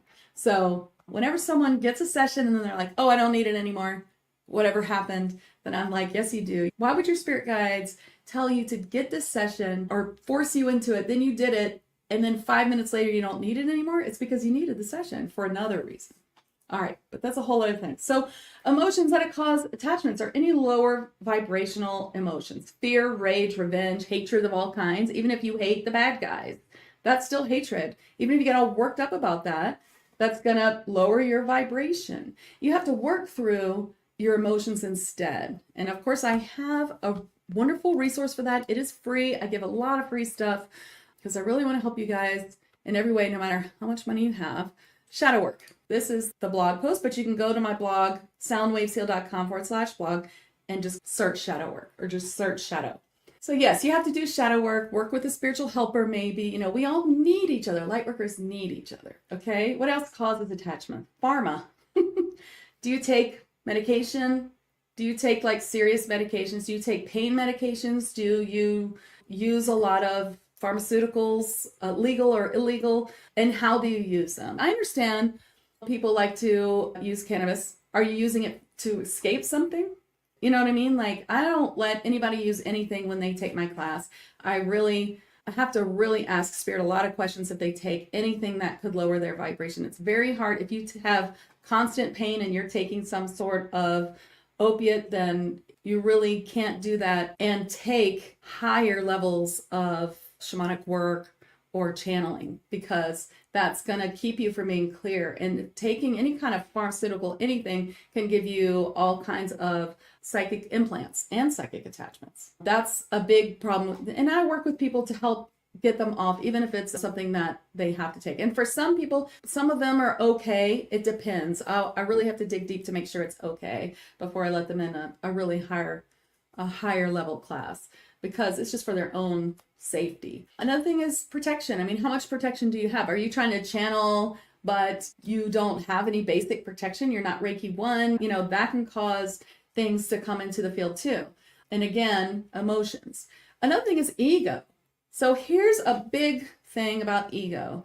You really have to come to a place where you understand first that you are part of God. You are part of the One. You're part of Source. Everyone is an important and beautiful part of Source. Even the bad guys. They are too. You know what I mean? They are too. And just because you've stepped into your gifts doesn't mean that you're suddenly important. It doesn't mean that, now people are going to respect you, or now you're going to do something so amazing, or, all that stuff. That's how entities get you too. And that's how they trick you. You have to be really clear that you're just a channel. You're not suddenly more important or more respected. It's only that self-love and understanding spiritual concepts of who we are that can really help you step outside of your ego and understand that you're just a channel. You're just doing this, and anybody can do it. Anybody can do it who has the heart and who can get themselves to a place where they can stay very clear. Yeah, and Mel says, the irony is I'm on anxiety meds because the entity attachment. Oh, yeah. See, sometimes people are on all kinds of medications, not because they're really, having a problem with bipolar or anxiety, but because they're an empath or they're psychic. They don't know who they're hearing and who's real and who's not, or whose emotions are whose. And so that's another thing that needs to be worked out before you can do these higher levels. More about the ego is that things like false guides can get you. And if you're not savvy enough to be like, hey, this isn't real, a spirit guide wouldn't say that. They wouldn't be bugging me to go find my true love. Anything about a twin flame that's no. If you have a spirit guide talking about a twin flame, you need to look at that a little more closely, because twin flames, they're not always like something that's great here. And it can often be a false thing from an entity. So be really careful about that. A false spirit guide. What are they saying? Are they building you up, or are they bugging you about something weird? Be careful with that. But you can see that. I had this happen to one of my students. They got a false guide and they recognized it. They knew something was wrong. Something is wrong. They reached out to me, and then they reached out to another student, and they worked together and they released it. And that's another thing, because what do you do when you have an entity? You can remove it yourself if you have modalities like psychic Reiki healing, or if you have those modalities and you have classmates and other people that you work with, you can just barter, because it's easier for someone else to remove that entity than you to do it. So if you know an advanced practitioner friend who understands that you can't just remove it, you have to find out why they're there, and you have to get the lesson. That's the most important thing. You've got to know that. This is the one thing I need you to take home with you. You've got to get the lesson. You have to find out why it's there. If you do not find out why it's there, you will get another one of the same kind almost immediately. That is the main thing. You've got to know why it's there. Yeah. I see your questions. Let me go. I have so much more to say. So let me say it a little more. We're going to go a little long today. Okay. So you can remove it yourself. You can have a session with someone who understands that, or you can have an advanced practitioner friend to barter with. Okay. And what's the root cause? You got to know. What is the root cause? You can ask the entity. For those of you who are master practitioners, master teachers, or whatever you use that's a master level, you say, why are you here? What are you here for? So I used to remove attachments and entities totally like the opposite of everything I'm saying here. I'd be like, F you, get out of my client. You're the worst thing. Get out of here. I'm transmuting you. Like, don't even look at me, And then one day I had a beautiful client who brought through this beautiful channel that we're not supposed to do that. We're supposed to transmute with love. And it really touched me. It really did. And I have chills just talking about it. I learned so much from my clients too. And I changed it. And I started saying, hey, it's time for you to go. You have to go. And then I learned, you got to ask them. So I said, hey, why are you here? And they will tell you. And then they'll go so easily. It's amazing. I had a client once who was completely taken over. She was not even talking. It was the entity talking through her to me. It was the worst possible like thing that can possibly happen to someone. But she was safe because she was with me. But and she was already a high level practitioner, so she allowed herself to have it removed, and that's where it came through the worst. And it started talking to me, and then finally I was just like, why are you here? And it told me why, and then it just went after I had, done so many things. And I was able to bring it to the other side to be transmuted. You're always transmuting everything. You're not sending it back to the sender. You're transmuting. It's important. And that's other things that we learn during all this time. Okay, so pharmaceuticals, spiraling, like anytime you're like spiraling, that your vibration's getting lower and lower, stop and do some shadow work. Stop that. Use the switch word, stop. That's a switch word that will help stop the spiraling. You can learn more about switch words on my blog. It's just like a affirmation word. And try, what am I feeling? What do I need to do? Get your pendulum out. To use a pendulum, you should have some sort of way to talk to your spirit guides and helpers. What am I feeling? And then do the shadow work for that. Ho'oponopono, I release that emotion. Can you release that emotion from me? Spirit guides and helpers, you're going to go through all that. I teach all those things, of course, in Tag Light Workers and in my courses. But things like that. When you remove it from someone else, you got to ask why. And where is ego involved? There might be some homework for the client or for you, if it's you that's having the problem. You've got to find out what's causing it. Is it ego? Is it emotions? Is it something that you just really need to release that you've held on to for a long time? We have to be releasing all this stuff now if we're going to go to 5D. Sometimes it's 4D interference. Let's talk about this for a minute. The fourth dimensional creatures which rule the corporations and the world. Yeah, they're there. They have a purpose. Okay. And I don't want to say, oh, you're a bright light, so they're all attracted to you. But I mean, a little bit it's true, but it doesn't have to be. Please don't say those things.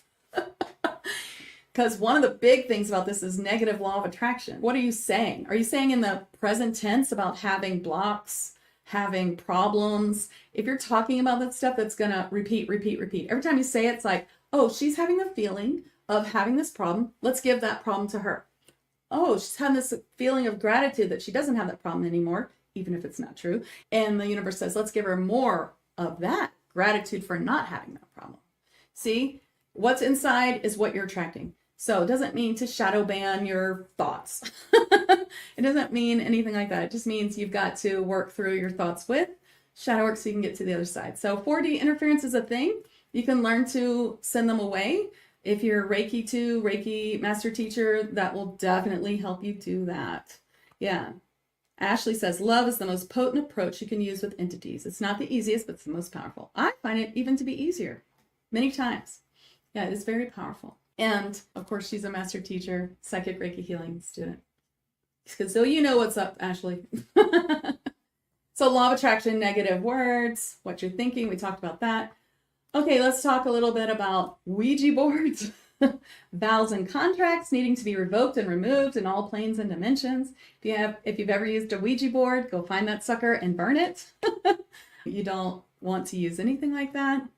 I don't recommend that you just willy-nilly use anything to get on a higher plane, any kind of substance. If you want to do a journey with an experienced shaman, I guess that's different, but make sure someone checks your auric field afterwards. And don't do it on the regular. You can do all of this. You can get as high as you want with just energy and your own ability. Anybody can with meditation. You don't need all that. And unfortunately, it's so easy to use it to escape, then it's a problem. Anything can be used as an escape. It doesn't even have to be alcohol or pharmaceuticals or whatever substances. It can be sugar or sex, or it can be anything. So you need to find the root cause, ask the entity, understand what happened, what's the lesson. That's how you stop people from the cycle. And there's other things too. And that is, don't talk about the session. Let it go. If you had just had a session and all this stuff was revealed, oh my gosh, they removed this and this, and then there was this specific thing, and it was this past life, and you've got this like list of all the things. You're like, oh my God, look at this list. I can't believe I had all this. And then you're like telling your friends, oh my gosh, what are you feeling right now? You're feeling all this negative stuff and you're calling it back. I've had to tell people who have were constantly calling back the same thing over and over again, went to so many healers. That was the problem, that they were just talking and bringing it back.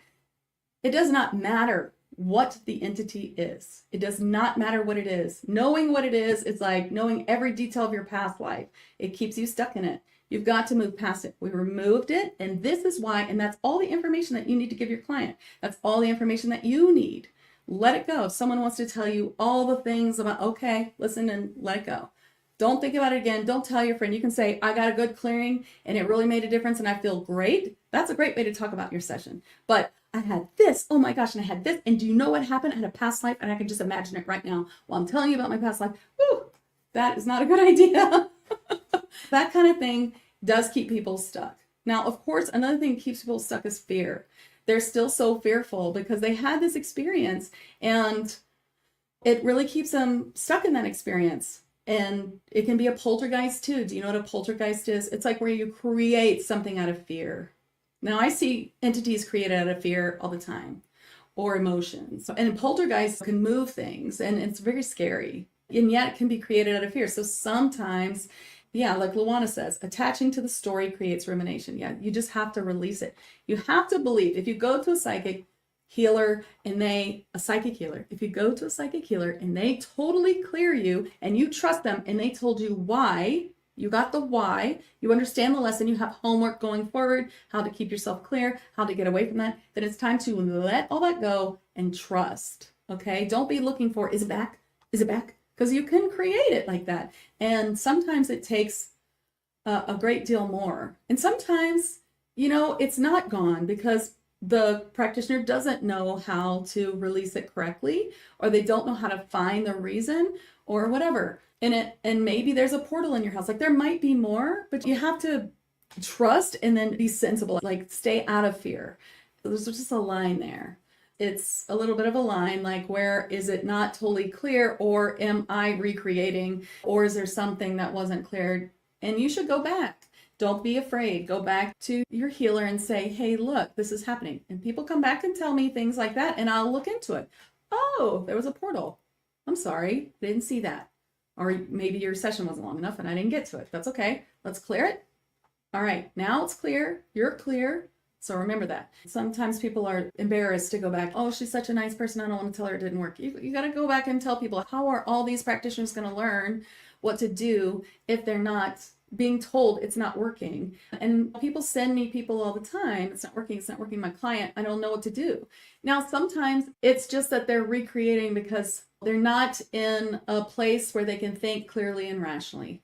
Sometimes it's beyond your help. And that does happen. I've had clients where I just can't help them because they're just not thinking clearly. Usually it's pharmaceutical interference, lots and lots of medications, like 2 or 3 anxiety medications from different doctors, things like that. I see that. I know that it's probably not something I can help with. And you want to be very open. Okay, this person says this. Let's see if that's happening and make sure it's not in her mind. Like you would never want to be like, oh, that's crazy. Like you want to look and see what's happening here, what's the truth here, and help people see that. And what's not normal is that the entity would be back in a minute, or like 10 minutes, or like the next night, the next day. You should be clear. You shouldn't be having entities constantly. Again, if you're like, every time I go to such and such, I always get an attachment, then that's going to be true now because you're saying that. So again, the things you say, let me see if I went through my whole list and I'll get to questions. And of course, I do teach all this stuff in my psychic Reiki healing courses, and my dimensional channeling course, which is accelerated channeling mastery, starts in January. After your session is over and you've let it go do something to keep your vibe high, or do shadow work so that you can. And no, that doesn't mean you're never going to get another attachment. You can still get them, but you should be able to clear them, see them immediately, get them cleared immediately. Don't put it off. Don't be like, oh, I have an attachment for the past 2 months. But because they can get really deep, and there can be a point where you can't be helped. I know people who've had attachments for 3 years. I was telling them, you have to release this attachment, and this person didn't want to release it because they were getting some benefit from it, and they didn't want to release it, and now it's too late. And that sucks. You try really hard to help people. You can't help everybody. Okay, ask questions. Let's see. What are the questions? There's a lot here. Okay, Luana says she loves the perspective, the reason for the experience, the lesson. A lot of people are saying so true. Luana says, I used to be so blocked spiritually with prescription meds. Jennifer says, I'm on Zoloft and I'm scheduled for a mediumship course in 2 days. Is that going to interfere? Jennifer, most likely, did your teacher check you for that? Did he or she ask? Did she check with spirit that's going to be okay? Did she give you some work or something like that? I think you might want to do a session or something like that with your teacher and figure that out, or use your own discernment. Ashley says, again, love is the most potent approach you can use with entities. I love that. Okay, and then Jennifer says, I've always thought that poltergeist activity was just unconscious telekinesis. Yeah, that's interesting. You know, usually when you get something, like I said, it is a lesson, and you can go into the emotion and you can begin to release your emotions. If you work on yourself, then that's really going to be where you're going to escape this cycle too. It's working on yourself. Many times when I get people that I feel like I can't help because they're constantly opening new portals and inviting it back, it's like they are really used to this feeling of out of control. And it's like people staying in an abusive marriage. It's what they know, and they're scared of what they don't know. So sometimes it's really hard to help people who just don't know how to get out of that. I've had a client before who would just create all kinds of stuff, and she really didn't have any kind of discernment. And, you know, it came down to, it was almost like an addiction to chaos, because if there's no chaos, then she would have to work on herself, and she'd have to face things and work through them. And like, I have chills right now. That's the most important thing. You have to work on your problems. You can't just ignore them. You can't just throw them out. You have to work on them and then try to find joy. And of course, you're going to get low. And yes, things will get to you, entities, whatever. And then you just have them cleared. It's just that's what we have to do. You don't get more because you're a bright light. You may get more for the interference because of that. You just need to learn how to deal with all that. It's part of being a light worker, is you're always going to be learning more. And like I said in the beginning, if you're getting a lot of things, it could be an up-level challenge where you have to learn. It might mean that your channeling and what you're doing is ahead of your protection, and you need to bring your protection up. And that's why in each level of my trance channeling, I always teach the spiritual protection that goes with what we're learning. And there's a whole thing about, do you need protection? And like I said, it really depends. It depends on your level of vibration all the time. So if you've been a Reiki master for 20 years and you totally know this, and you're in your 50s, 60s, 70s, and you totally got this, then it's going to be harder for entities to get you, because you're going to recognize right away, oh, that's not a normal feeling. I know these principles. I know people who never get attachments and didn't even believe in them. Students of mine who are amazing because they're just too humble to get caught in the ego trap, and they're too protected with 20 years of Reiki master, you know, things like that, or Reiki level 2 even, you know. Reed says, time doesn't heal, healing heals. But so true. And it's so funny how often we as people want something so much in our life, or know that we need something like a healing, and then we just put it off. And we say, oh, I'll catch it next time. Oh, I'll do it next month. And you know, spirit will corral you and force you to do this, where things will get so bad that you will have to. And now it's an emergency situation. So an emergency session, you're just getting clear enough, but it's not all the beautiful parts of a normal session where you're getting up leveling and messages from your guides, like beautiful steps to go forward to live your best life in your highest timeline. It's instead, you know, we got to clear all this stuff, and you're now behind. You got to work on this stuff. And so I hope that this is helpful. I just felt like I really needed to say all these things today. We really have to stay in the light. And it's not easy in this world to do that, but that's really how you break the cycle. Sometimes if you have a client who just is constantly bringing it back, and they don't have the discernment, and they have some other problems they don't want to deal with, you have to let them go and just say, you need to work on this. You know, if you have a client that only comes for emergency appointments, clear, but never wants to work on themselves, that's kind of a red flag that this person is avoiding things and using emergency problems to keep from having to work on their real stuff. So there's no escape from working on yourself, unfortunately. And those that get farther ahead are those who stay out of their ego, understand they'll always need to work on themselves. You're never fully enlightened, all of that stuff. It's very, very important that you understand that we're always a work in progress. Everyone is the same. No one is better than anyone else. No one is even ahead of anyone else. We're all on our right path, exactly where we're supposed to be, and we're all important in that way. If you're getting some sort of ego trip of like, if I do this, I'm going to be like the best healer, and I'm going to like heal the world, and I'm going to be so important, people are really going to listen to me. You have to think that all the way through. Okay, that's ego. No, I'm just going to help people as I can and do the best that I can for myself and others. Mel says, so if I still have some of the same spirits trying to put fear in me by triggering me, what's the best way to put that to rest? Get a spiritual healing session, more than one likely, because if you've been having that problem for a long time, then you probably need more than one session. I don't mean because the entities won't be gone, but you need a session for clearing, for going forward, and then you'll need a session later for going deeper. Now, between these two sessions, you'll be able to go deeper if you are able to learn a lesson and go and do it, but remember too that we're only human. So let's say you go to get a healing and they're deeply healing you, tell you what's wrong. You're like, okay, I'm going to do it. And then you don't do it perfectly or you fail because you're human. We all do that. And so you go back and they're like, okay, it'll happen again. That's okay. And don't go into shame and blame for yourself. Okay, I'm trying my best. I'm doing the best I can with what I know. And I did pretty well, but then this got me. Okay, so I need to release it. I need to know what else to do, or I need to not put off that Reiki 1 class. And then you go back and they're, okay, well, we're having this problem again. We're going to clear it and we'll do more up leveling. Each one will help you. If you have this problem for 30 years, one session's not going to clear it. It's going to help a whole lot and get you going. But it's kind of like therapy. You don't just go once. You got to go maybe spiritual upkeep, maybe every 6 weeks or maybe every 3 weeks if you're you're having a big problem and you're just now working on it. And most people will give you discounts to come more often. I have all kinds of things for that, packages and things, ways to come more often. And that's what you want to do. Or maybe you need something like a monthly membership like I have, like Tag Lightworkers. It has all kinds of clearing things in it, all kinds of weekly help with coaches and like amazing mediums who are great mentors to clear you personally, give you a healing, keep you on track. And then you can go connect all these high vibrational beings of light and you can really work on yourself, keep yourself on track, even if you just have a little bit of time or if you have a lot of time. Maybe you need something like that. Yeah, Ashley says, spiritual superiority is a real thing. Even a 1% shift is a healing. Yes.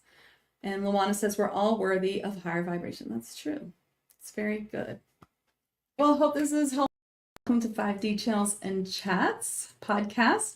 Today, I'll be working with a solfeggio tone. It's number 417, and I'll be bringing forth a liquid Reiki shamanic sound healing to help you clear any kind of negative blocks and transmute them, and also to build your light body. So I hope you enjoy it. Welcome to 5D Channels and Chats with Rachel Chamness. As a shamanic channel and mentor, I'll be sharing wisdom and healing from higher dimensions through channeling beings of light. You will also hear liquid Reiki shamanic sound healing, channels between intuitives, and discussion on higher dimensional healing and channeling. You'll find links and more in the show notes, so be sure to check them. You can find me at soundwavesheal.com and my Facebook group, 5D Daily Spiritual Healers in Higher Dimensions. This healing today was recorded in 5D Daily Facebook group, and I hope that you can join us there in Facebook. We'd love to get to know you, and I have a lot of other programs in there as well that are free if you'd like to join. Hi, everyone. Welcome today. I'm Rachel Chamness at soundwavesheal.com. I'm a shamanic channel and mentor, and I love to help lightworkers trance channel healing, light messages, and learn all kinds of channeling and connections to all of your spirit guides and all of your beings of light who help you. Today, I wanted to talk about solfeggio frequencies I'm going to be using the solfeggio tone number 417, and I'll be using this tone to help you release just anything that's negative, because it helps you transmute challenges and transmute in general. So let's do some transmutation with the solfeggio tone 417 today. I'll be using my liquid Reiki shamanic sound healing for helping you do that. So we're going to do some for transmutation and healing to build the light body. I call it liquid Reiki shamanic sound healing. It is a mixture of shamanic and high dimensional realms, channeling beings from higher dimensional realms, using master teacher Reiki and light language, and also mediumship. First, I just want to talk a little bit about solfeggio frequencies.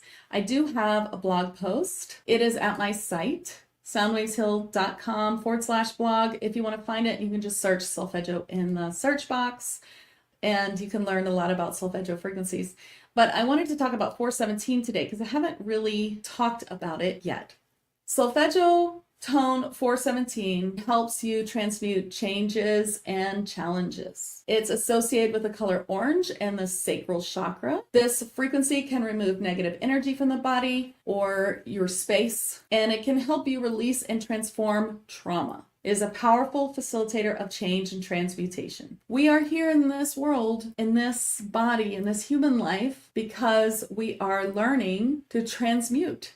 We're learning all kinds of transmutation. We're learning about the law of attraction. We are learning all kinds of different laws and understandings of this world. And one of the things is that we're learning to transmute trauma. So trauma is part of the experience of being a human, and we just can't avoid it. But when trauma happens, when things happen, then we have to say, hey, there's a reason here. There's a lesson for this. What's the lesson that Spirit's trying to teach me so that I can get past it? And that's what we should be doing. So instead of just, not again, we have to say, oh, okay, something's happening here, and I need to figure out what that is so that I can transmute it. And solfeggio tone 417 can help you do that. Now, what are solfeggio frequencies?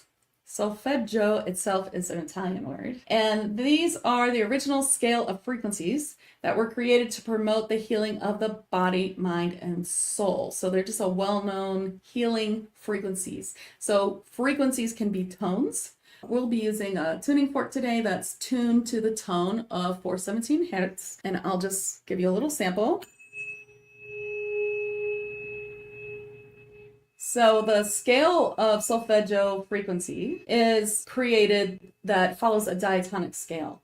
And then that's just a type of scale. The C note we know today is 512 hertz, for instance, and the original C from the solfeggio scale has a hertz of 528. So as you may or may not know, our music has a slightly different tuning than it used to be. And that difference might seem small, but it's enough to affect the mind, the body, and the soul in very different ways.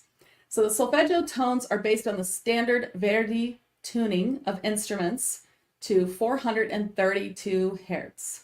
I'm sure you've heard that before. And that promotes peace, harmony, and even slowing of the heart rate. So the original solfeggio scale included 6 ascending tones, but today there are 7. And the syllables used for the scale were taken from a hymn from St. John the Baptist. These tones affect the subconscious mind to promote healing, energetic balance, higher spiritual awareness and connections, and transformation. Each tone has its own frequency and is associated with a specific color and chakra. So you can read more on my website. But today we'll talk about 417. So let's use this 417 to help us bring some transmutation around our life. This is what we're trying to do, right? So let's do it together in the next 15 minutes or so. I'm going to be doing some liquid Reiki shamanic sound healing around this tone for you. So just take a deep breath and relax.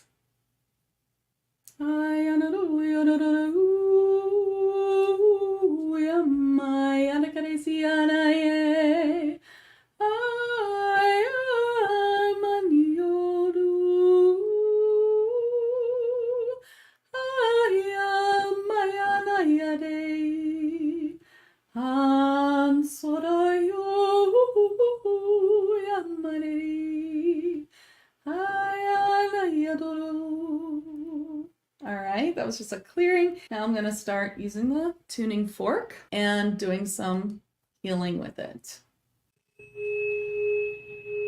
Can you hear it? Can you hear the tone? So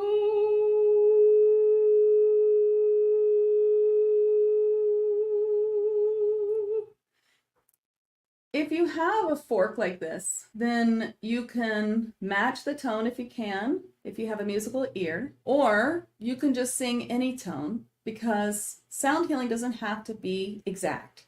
So you could ring the solfeggio forks. I have a whole set. This came as part of it, 417. And you can just sing any tone, but if you can match it for a little while, that's good too.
So you'll notice with sound healing, sometimes it feels a little sharp or even painful for a minute because it's clearing something out. And sometimes even if you're trying to hit the fork softly, it's loud. Sometimes you hit it where you're trying to make it loud and it's soft. Why is that? That's because it is ringing in the way that you need it to for what you're healing, even if you don't know what that is. So don't worry about that. Now, of course, you don't want to be banging the tuning fork, but you definitely want to just ring it and know that whatever's coming from it is exactly what it should be.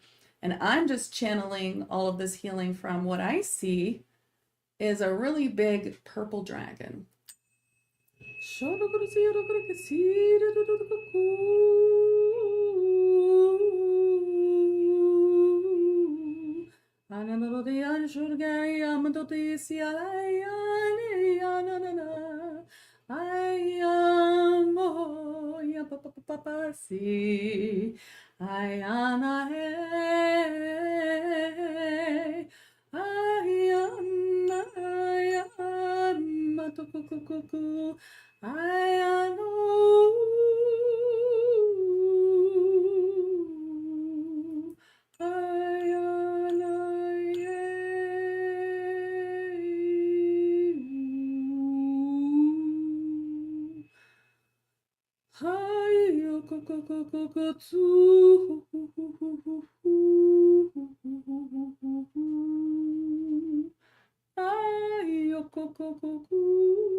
Yes, Pamela is right. She says, I just pulled that purple dragon for the group before. It did come from my deck, Charidash, the big purple dragon. In my deck, it's self-employment card. And yes, he just hung around. He was ready to help me with this live as well.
If you want to transmute your space, you can also play this on speakers instead of in your ear, which I recommend anyway with all this tuning fork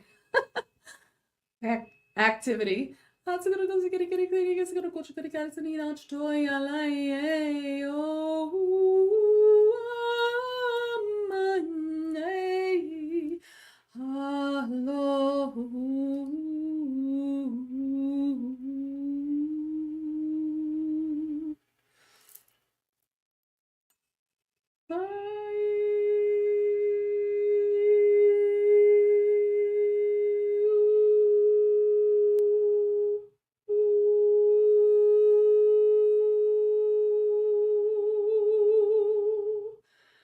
If anything's coming up for you, let's just look at it and say, okay, that's being transformed. Just let it go. Just let it float away like clouds. So we ask that all that we're ready to release, all negativity or all negative emotions, all that is not for our highest and greatest good at this time, to be released at this time, that it is released and transmuted.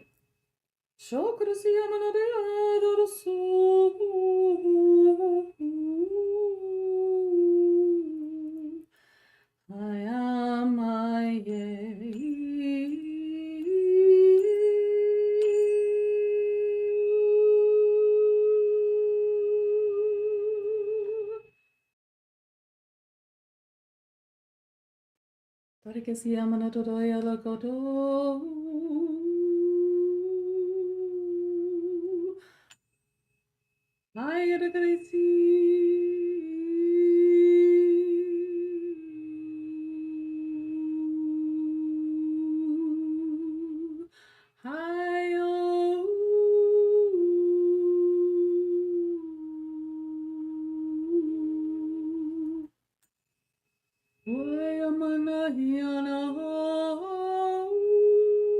Now if we can release all that we don't need, now we're going to invite more light into our body to build our light body for ascension.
Okay, I hope that helped you a great deal.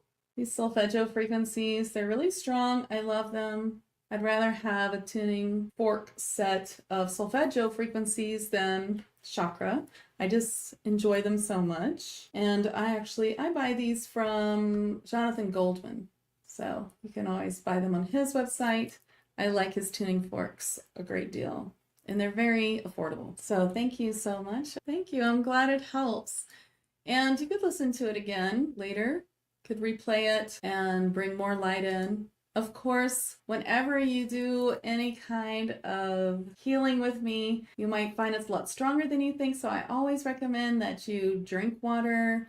Don't worry if you feel tired tomorrow or later. If you just need to rest, listen to your body. Maybe even take a salt bath tonight to help release anything else that's negative emotions that we're trying to release. Of course, we always need to know why we have the emotions, what we can do to change it, but there's always some that we can release because we already know, right? We already know a lot of things that we are working on ourselves for. And so just releasing that and letting it go. And of course, I'm not trying to say that you can't feel negative emotions. Of course you should. And when they come up, it's time to do shadow work and work on it. But you really need to release and understand what your lesson is and stand in the light and find a way to feel joy every day. So if you ever go to my blog page, which is at soundwavesheal.com/blog, first of all, you could search solfeggio in the search box and find this whole page about solfeggio. But you could also search shadow work, and I have a great shadow work blog post that will help you really understand how to work with your shadow work in a way that still brings you joy every day, because we're never done with shadow work. And so working with solfeggio frequencies like 417 can be very, very helpful to help you release. A lot of times we release the emotion, or we understand what needs to be released, but it's not fully released. So sometimes using sound or Reiki or light language or other types of healing can help shake it out too. So I hope that was helpful. Thank you so much for coming today, and I'll be doing and welcome. Today we're talking about normalizing different ways that we receive channeled information from spirit. There are so many ways that you might be receiving information already that is from your spirit guides that you might not even be noticing. And today we'd like to talk about that and normalize it, because everyone is getting information from spirit. Or as a healer and a channel, that you might be receiving more information than you realize for your own clients. You're always receiving information from your own personal spirit guides, and it's really important that you hear it and follow it. Welcome to 5D Channels and Chats with Rachel Chamness. As a shamanic channel and mentor, I'll be sharing wisdom and healing from higher dimensions through channeling beings of light. You will also hear liquid Reiki shamanic sound healing, channels between intuitives, and discussion on higher dimensional healing and channeling. You'll find links and more in the show notes, so be sure to check them. You can find me at soundwavesheal.com and my Facebook group, 5D Daily Spiritual Healers in Higher Dimensions. As you know, I'm a shamanic channel and mentor, and what I do is help other people channel healing, either with light language or my psychic Reiki healing Reiki program, or all of that included with my trance channel mediumship courses, which is in my accelerated advanced channeling program, which I'm actually registering for right now, and you can find that on my website. But what I wanted to talk about is how we're already channeling spirit. We're already here, and spirit is with you always. You're never alone. You have so many spirit guides that are dedicated just to you, and more, so many spirit guides, more who come and help you when you need it, and they're always there to help you. This has been a really great topic in my 5D daily spiritual healers and higher dimensions, which is my Facebook group. And I just thought this would be a great podcast. So today, let's just go through some of the things that were on the list. We have flashes of a situation or environment, one-word clues, ideas to carry out something that may be relevant to the person you're talking to, or relevant to a person in spirit who's giving you information. That was one of the great comments. Or writing. So this is wonderful, but I really, truly believe that almost every story and every author out there is truly channeling the messages in a story, that the story is being written. If you talk to authors, they often say like the characters kind of take on a whole world of their own, and it kind of flows through them. And as we know, Mozart channeled all of his music. It was channeled through him. He wrote it down without a single error. It was completely perfect. There was no mistakes or scratch outs or anything. He heard the music and he just wrote it down. That was complete channeling. So there's so much channeling in our lives.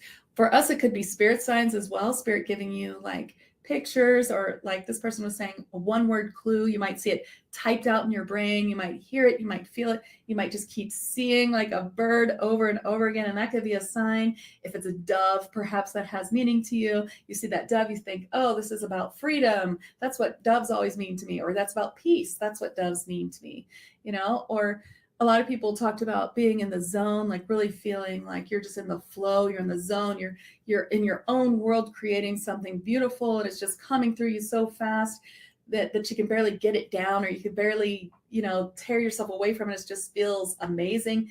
That zone is often a great place where you're truly channeling at least energy, if not actual information. So you could hear words and messages inside your head. You could see a glimpse of something in your head. You could be reminded of something that happened to you a long time ago, which is relevant to who you're talking to. It could be something that happened to you last night or an hour ago. This happens to me all the time when I'm with a client and I suddenly see or feel or remember something that happened to me that's very similar to what they're going through. And it will depend on you and how you translate it, because how you translate it is how spirit will show it to you again. But to me, it's signaling that there is a similar outcome, or there's a similar something that I did that this client should look into doing, or there's something similar about it that needs to be said. And I can dig into it. Like, what are they showing me? They're showing me the way that I reacted and how that really made a big difference for me. And that's information that they want to give this client. So that's something else that happens to me all the time that people might not realize. Another really interesting clair is clairaudience, or I think there's another word for it too, but where you smell something. So you could actually be smelling something that no one else smells, and that is a psychic sense. So it's very interesting, some of the things that people smell. I can smell a loved one's perfume or cologne or their makeup. I smell my grandmother's powder makeup that she used to wear when she comes to visit me. She is in spirit now. I have a friend and client who smells her brother's stinky feet. That's his sign to show her that he's there with her from spirit. You might smell cigarettes or a cigar to let you know that they're close to you. This is usually a sign of those who have passed away. You might smell other things or taste other things. You might have a taste, clairgustance, where you get a taste and you know that that is connected to something else. For instance, we had someone talk about how they get a certain taste in their mouth when they are working with someone who is sick, if they are definitely at the end of their life. And that's her sign that she knows that is happening. So the biggest part about understanding signs that you're getting is that once you categorize them, once you say this sign means this, now it's like your spirit guides will jump onto that. Now that you have connected it to something, they will show it to you every time, or let you hear it or smell it or sense it, because they know that you will translate it in a certain way. Another thing that spirit guides do all the time is show you something you have just experienced. And a lot of times we will say, oh, well, that just happened, so that's why I'm thinking of it. But no, that just happened because they needed you to truly understand this message when you got here. So for them, time is not a thing. And that happens to me all the time. I watch a video, something, it means something to me, I enjoy it, but then later, much sooner than I would think, I have a client who has something similar. And I'm reminded of that again. And I realize I watched it, not just for me, but for this client. So that happens to me all the time. And you can hear things too, clairaudiently, that you wouldn't expect to be from spirit maybe. I'll hear a lot of people saying they hear knocks, bells, clicks, or other weird sounds, hearing your name.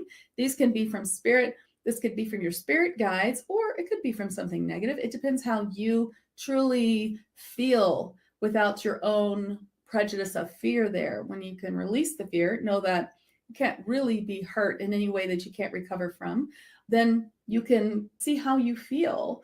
Is this spirit guide, is this a good feeling, or did it feel scary and creepy? Oh, if you're hearing your name and scary things happening in your house, well, your house might need to be cleared. And that's a very good thing to do. But many times it is your spirit guides, especially the knocking, the bells. That's usually a sign from your spirit guide saying, hey, we're here. We're here and we'd like to get to know you. We're knocking on your door. We're wanting you to know us. We're wanting you to learn who we are. So, if you're hearing that, if you're smelling things, these are all signs you need to figure out what they are. And there are many other ways that you might be receiving information from spirit. What about walking into a room, feeling the tension as a warning, or feeling someone else's anxiety as a warning? As I talk about many times, I like to put empathy or being an empath in a separate category than clairsentience, because I feel like when we turn that empath thought into clairsentience, we can really take control of it. I don't want to think of myself as an empath where I just can't control feeling everyone's feelings. Well, of course not. I want to be in control of that. So I see it as clairsentience. My spirit guides have said this person is anxious, or there's a big fight happening in this room. Now I'm prepared. I accept that information, but I release the emotion. I don't want that emotion to be stuck to me. That's not cool. So I'll just be like, okay, this person's anxious. That's her anxiety, not mine. Or this person has a stomach ache. That's her stomach ache, not mine. So I release it. Thank you for the information. And, that's a really good way to handle that. I talk more about that in spiritual boundaries in my free spirit guide masterclass, which you can get on my website. And it comes with a whole bundle of all kinds of wonderful things from TAG, like attunement and many meditations. So I won't get too much more into that there, because you can listen to that. But there are other ways that you can get information. Sometimes you might hear music. Have you ever heard music, especially if you have something on, like a baby monitor or maybe a sound machine, and you starting to hear this music? And the music you're hearing, it's like you can't sing it back. It's like you can hear it. You can almost get the tune, but you can't quite. You wouldn't be able to sing it back if I said, hey, sing that tune back to me. And I'm a musician, I spent my whole life as an opera singer up until like a few years ago. So I totally should be able to sing back anything that I hear. And you just can't get the whole of that, but you hear it. And you might ask other people, do you hear that music? They don't hear it. That's usually Fae music. And that is the Fae bringing that music to you, letting you know that they are near. So that is often Fae music, but it could be something else. It could be from your star team, maybe some music from another galaxy or another plane of existence or planet that you once lived on, which is really cool. So of course, you may know these things as channeling, which is, trance channeling, regular channeling, free writing, journaling, visions and dreams, things like that. Those are all channeling, of course, and symbols like getting angel numbers, 111. I see the number 144 all the time.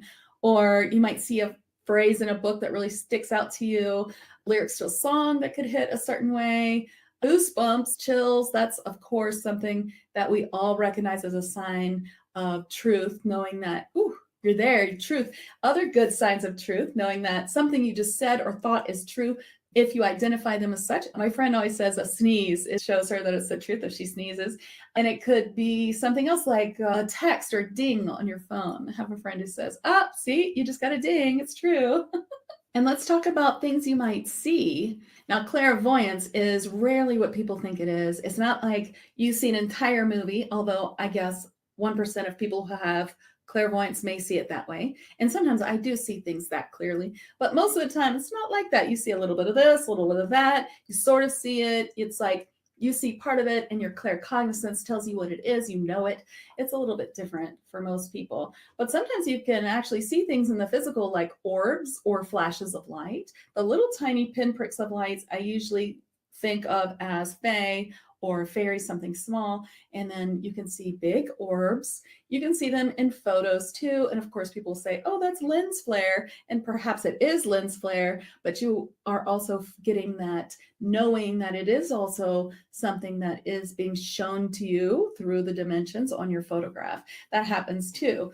Just because there's science to explain it doesn't mean that it's not also what you're getting. So that is another way. So if you see orbs, if you see them in the 3D, if you see them on film, these are other ways that you're seeing spirit. I've seen orbs in real life. It was the craziest thing. I was spiritual, but I wasn't quite a medium yet. And I saw these two clear orbs come into my room one night or early in the morning. I saw them come in after I'd had a really horrible nightmare where I felt like I was being strangled, and there was something definitely there, something dark strangling me. I woke up because I couldn't breathe, and it was really real. And I saw these two orbs in my room, and they were completely clear, and I could see through them. And I looked at them, and I blinked several times, and they were still there. And I reached my hand out to touch it, and then it's like they realized I could see them, and they just went whoop, and they both went straight through the wall. And wow, that really blew my mind. That was one of my first spirit signs where I was just like, what just happened? So I kind of now think it was some sort of alien, just, what's going on there? What's happening there? Coming in and checking to see what was going on with all the spirit activity that was happening in my dream. Maybe they were looking out for me. Maybe they woke me up. Maybe they helped me. Who knows? What's one really interesting spirit sign, or one way that I get channeled information that's really interesting, is that I often get information once I start talking. So this is something that I learned about myself right before I really started a business or started really being a medium. So I had kind of started thinking that maybe I would be some sort of a coach, because when people would call me and ask me for my advice, it would happen all the time. I would just start talking and all these things would just come out of me. Some things were things I had learned in the spiritual realm, like just to help myself, but there was more. All this information would start coming out, and I was just channeling, and I didn't realize it was words that I thought, wow, this is really good information. Where did I hear this? Or I don't know why I'm saying this. It would just come right out. Have you ever said something where you didn't mean to say it, but then you thought, well, that's also true. I don't know where that came from. Yeah, that is sometimes your spirit guides just talking right through you. They just want to make sure you say it out loud. I've had that happen where spirit, they just overwrote something I was going to say. Like I was going to say one thing, and before it came out of my mouth, I said something else. And I was like, oh, I didn't mean to say that. And it wasn't bad, but I was like, oh, I guess that's from spirit. So that happens to me too. I'd love to hear ways that you have experienced this. This is just a fascinating topic to me. And I didn't realize how many people really didn't know that all these things were signs from spirit. So I really love bringing this forward and it becoming a real topic here. Let's really normalize this. We receive spirit information all the time. It's not just about finding a feather on the ground, knowing that's from your angels, or seeing 111, but actual words and feelings, and knowing where to go, knowing which way to go, knowing which way not to go, feeling that way is dangerous, or this person's not who they say they are, or this person's not telling the truth, or this person's not trustworthy, or really feeling drawn to something that could truly, truly help you, knowing that it just feels right, or feeling like something definitely would not help you. It's not going to help you at all. This is not for you. These are all signs from spirit, and we are receiving them daily. And if you can recognize them, if you can start really believing in them and putting your trust in them to see what happens next, And what's going to happen next is your clairs are going to open more. Now Spirit sees that you're getting it. You're getting the information that they're giving you. And now you're ready for more. They're going to open your clairs more. They're going to put more trust in you as you're putting more trust in them to really open these clairs up. They can't just open up your clairs, rip them open when you're not ready. You have to be ready. And this is the sign that you are ready. And like I said, I do talk about this a lot in some of my free things like my Spirit Guide Masterclass and my blog post, Spirit Signs and Spirit Guides. And these are easily accessible if you want to sign up for my free Spirit Guide bundle on my website at soundwavesheal.com.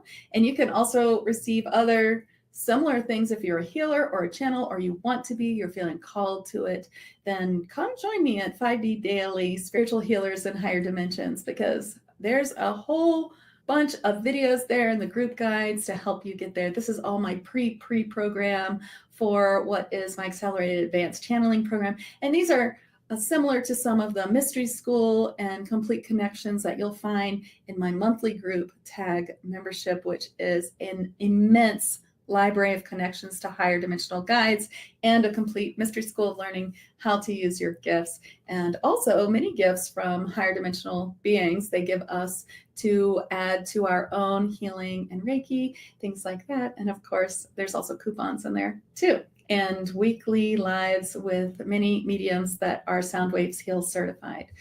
So I hope that all of this information was helpful to you. I hope that you want to add to this. And if you're on a platform listening right now that you can comment, I'd love to hear other ways that I didn't mention. I couldn't possibly mention them all. And I hope that some of these really will help you in what you're doing now in your sessions as you're moving forward as a healer or a channel, or if you're just opening up, then I hope that this really helped you understand where you are already receiving signs. So thank you so much for coming today, and I'll see you next week.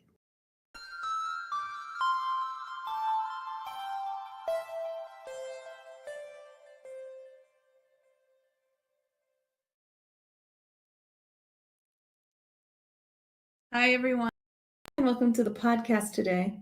I want to talk more about how we receive information from Spirit. Last week, we talked about ways we might receive information that we didn't realize was coming from Spirit. But today, we're going to talk about the psychic clairs, the different ways that we have categorized information coming from Spirit, such as clairvoyance, claircognizance, clairsentience, etc. I'm going to talk about 10 of these clairs. Some of them are higher fifth dimensional clairs. And I also want to talk about 3 other ways that we receive information that are similar to the clairs. Welcome to 5D Channels and Chats with Rachel Chamness. As a shamanic channel and mentor, I'll be sharing wisdom and healing from higher dimensions through channeling beings of light. You will also hear liquid Reiki shamanic sound healing, channels between intuitives, and discussion on higher dimensional healing and channeling. You'll find links and more in the show notes, so be sure to check them. You can find me at soundwavesheal.com and my Facebook group, 5D Daily Spiritual Healers in Higher Dimensions. Before we talk about all the ways that we receive messages and our psychic clairs, I want to clear up a few misconceptions about being psychic. As you know, I am a shamanic channel and mentor. What that really means is that I use the ability to bring healing and messages from higher dimensional beings through my body to heal others and to bring messages to others, also to bring light and light codes. It is this ability to work with these extraordinary beings that allows me to bring through extraordinary healing and help and messages and information that we need. And I'm just a channel, I bring it through. But being able to work with these higher dimensional beings helps me work in higher dimensional realms. And all of this is what I teach in my course, Accelerated Advanced Channeling, which I am actually registering for right now. You can find that on my website. And being a shamanic channel means that I do work as a trance channel medium, and I can bring through channeling in all different types of ways. But I want to say that this does not mean that I am just wholly clairvoyant. Clairvoyant is sight. And there is such a misconception that you cannot be a psychic medium or a psychic healer or whatever it is that you're using your psychic clairs if you don't have a very, very strong clairvoyance. That's not true. And in fact, most people don't use the clairvoyance as much as they use the other clairs. And for myself personally, I think that clairaudience is the best clair for me. And that's not just because I come here as a musician and singer, but because hearing my guides speak to me is much easier than trying to translate anything else. Spirit gives us information in many ways: seeing, feeling, hearing, knowing. And we have to translate all of this by learning a way to communicate with our guides in a way that we know what everything means. We have to know our spirit signs and things like that I've talked about before. And once you have all this figured out by practice, then the information comes really fast. But even clairvoyance is something that you have to learn what everything means. It's not always like a movie clairvoyance. It could be just a glimpse. It could be anything, a memory. We talked a lot about this last week. I mean, clairvoyance could be anything. And it is not the end all. You do not need to see things like a movie. You don't even need to see things to be a psychic medium at all. If you can hear things, that's amazing. I think hearing is the best. My guides tell me word for word what I need to know sometimes, and that is the easiest thing ever. But I also take all of my clairs and I mix them together, and I learn what they're giving me because of experience of working with my guides and having a huge sign map and knowing when it's right. So the way that it works is I get a feeling and a knowing and maybe a glimpse of something, or maybe I hear a word and I translate it because I'm so used to translating for my guides. I translate it and then I say, oh, is it this? And then I get all the confirmation feelings that I always get. I get chills. Maybe I even see a vision of something that would show me at this point that confirms it. But honestly, that's rare. Most of the time I get chills and I get the huge claircognizance of, yes, that big knowing. Yes, this is right. And that is how I work. And that's how most mediums work. You do not need to see anything.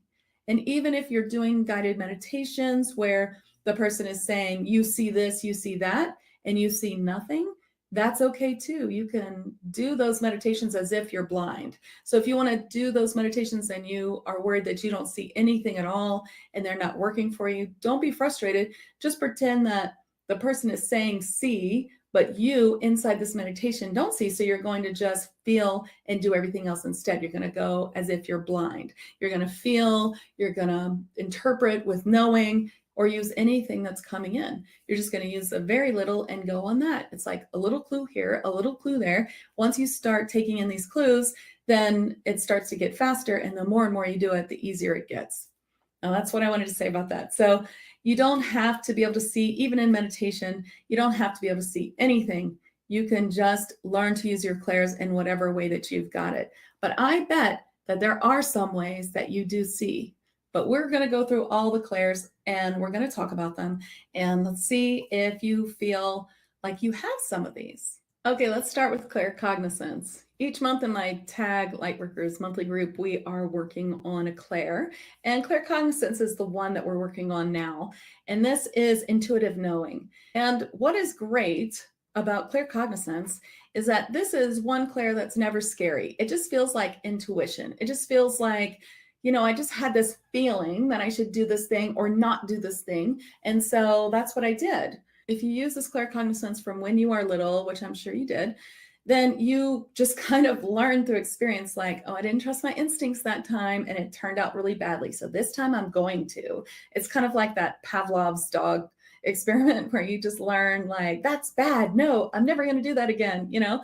And so it proves itself so easily to us that we're able to just trust that. So when I was a kid, and you've probably heard me talk about this, I turned off all my clairvoyance, I turned off everything, but I kept the claircognizance because it taught me that it was foolish not to listen to it. I don't know what I called it, but when it came up, when I felt a strong feeling, I just trusted it. If you have claircognizance, you might get a big feeling in your body like, yes, yes, and that's claircognizance, or no, no. You might feel like you're a big pendulum or divining instrument telling you a big yes or big no. You might know when someone's lying. You might know when people are telling the truth. You might know that when you watch something or see something and it resonates with you, that you feel a big yes. I mean, the claircognizance is your birthright, just like all of these clairs.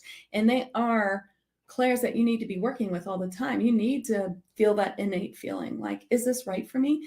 Anytime you listen to a medium or anyone on YouTube or anywhere else, social media, or you go to a talk or you read a book, you're going to have to ask yourself, is this true for me? That is discernment, and it is the most important thing there is. To get through this life, you are going to be told so many things by so many different people, and not everything you hear is going to be true, obviously, but also true for you. So I could be talking about a million different topics, and 90% might be true for you, and 10% might be like, I don't find that's my experience. That doesn't make me wrong about the 90%. It just makes you very good at discerning what is right for you and what is not. So that is my little spiel about that. But claircognizance is really important. And now I want to talk a little bit about claircognizance in the 5D. What is 5D claircognizance? Where does it go from intuitive knowing? As we get into higher realms, intuitive knowing becomes intuitive path. So your claircognizance, perhaps we'll call it something else, will evolve into understanding your path very intuitively, because our path in this life changes often. And I have heard from my guides and helpers that it will change as often in the 5th dimension as well. As we are in the 5th dimension, we will be trying to evolve even more to the 6th dimension. So as we're there, the intuitive knowing is for everyone. All these clairs that I am talking about now will just be part of your experience. So they do evolve. And in the 5D, I've heard from my guides, claircognizance becomes the intuitive knowing of your path in this life. So I find that very interesting. Now let's talk about clairvoyance. Clairvoyance is intuitive sight. We were talking about it before. It could be many things. It doesn't have to be a movie. It can be a glimpse. It could be an answer to show me something. So sometimes I say, show me what you look like. If I'm seeing maybe like a fairy and I can't see the whole thing, show me what your hair looks like. Show me what your eyes look like. Show me what your aura looks like. That's sometimes something I do so I can see the whole picture. And then I might even see it in my third eye. So it doesn't mean that you see things like a hologram. It could be that you see them inside your brain, inside your third eye. And that's what we usually say, the third eye is where you see it, even though it might feel like it's just an image in your brain. And when you get that, it's very easy to dismiss it saying, I'm just thinking of that, or I just saw that image, so that's why it's in my head. No, you just saw that image because your spirit guides knew that you were going to need this information, so they put it in your path. So that's what intuitive sight is. It could be even anything that you see visually inside your head, or even outside, like orbs or flashes of light or things like that, or even things caught on camera could be a sort of clairvoyance. And it's a very interesting and useful way to understand things. I like using it. Mine was closed for a long time, like I said, and I reopened it. And I wouldn't say that it's the clearest all the time. Sometimes it is crystal clear. Sometimes I do see a being standing in front of me as if they're a hologram. But I can also see at the same time what's behind them. It's almost like one eye is seeing this person solidly in front of me and the other eye is not seeing them, but it's more like my two eyes are not seeing him and my third eye is seeing him. So it's a very interesting experience. And sometimes I feel they're there. I see just like their outline, almost like clear outline, but I see them in my head and I hear them. And that's the main way that I see. I hear them, I feel them, I know what's happening, I know what they look like. That's a knowing sort of clairvoyance. And I just see their outline. That happens actually a lot for me. And you know, when you start using your clairs, they do start to mix together, and sometimes hard to tell which one is which. But as humans, we like to put everything in a little box, as my guides and helpers always like to tease me about. So, you know, this is the box that we put it in. So let's talk about 5D clairvoyance. Now, I want to tell you that this is a topic I'm sort of just now digging into, and so it may change. I just learned yesterday about the 5D claircognizance, so I thought I'd ask a few more questions of my guides and see if I could get some more 5D versions of our 3D clairs, if they're even 3D, whatever they are, and see if I can find out more. So I caution that this might change, but for today, what I got is that what clairvoyance turns into in the 5D is visual connections. So I've seen this before. What I've seen is how we interact on social media and how that's going to change as we become more telepathic, that we would use clairvoyance. It would almost be like you're going to video chat with someone, or they may send you a video, only it would be psychically. So you'd receive like a picture from someone. You would receive this telepathic picture or this telepathic movie. And that would be what clairvoyance would be in the future. I thought that was really cool. So we'll see. Maybe it will change, but that's what I got for today. Okay, let's talk about clairaudience. This is intuitive hearing. So this is where you hear words, or you hear being spoken to. You can also hear music, like Fey music. I've talked about that last week. Or you could hear knocks or bells. Also talked about that last week. So hearing things, hearing, to get your attention or to talk to you. My guides have now come to the point where they just tell me things. They'll give me like a word. And I don't know if this is clairaudience or something else, but sometimes you just feel like you just have this word. I talked about that last week too. It's like this word in your head, and you just know there's something about this word, and you can start asking questions then.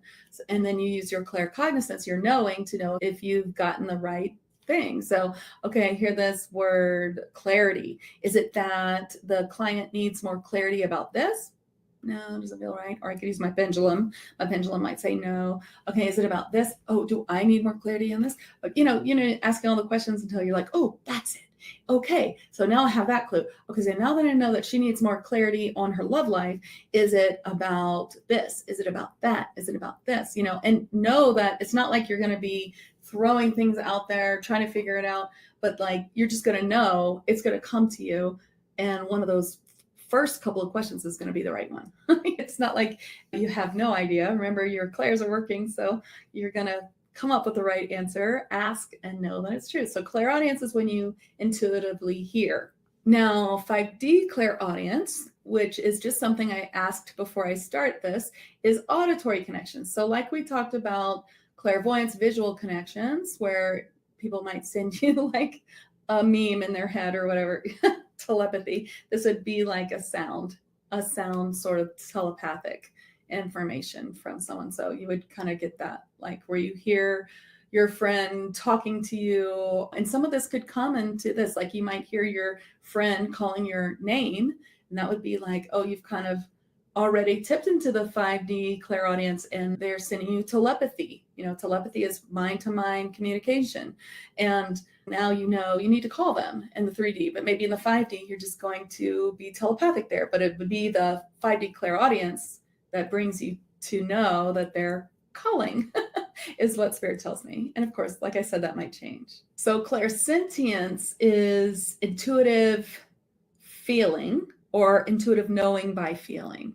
So this is where you feel other people's feelings. And you've heard me say this a million times, that I don't want you to think of clairsentience as empathy or being an empath, because being an empath can have, not always, but can have a connotation of being a sponge and not being able to control how everyone's feelings are getting stuck to you. We talked about this last week. I won't say it all over again, but we want to be in control of that. So clairsentience is knowing someone's feeling. You feel it and you think, oh, that person is upset. I'm feeling this feeling of nauseousness. Is this the other person? Yes, it is. I just did a session where I felt a sharp pain, and I was like, oh, is this his feeling?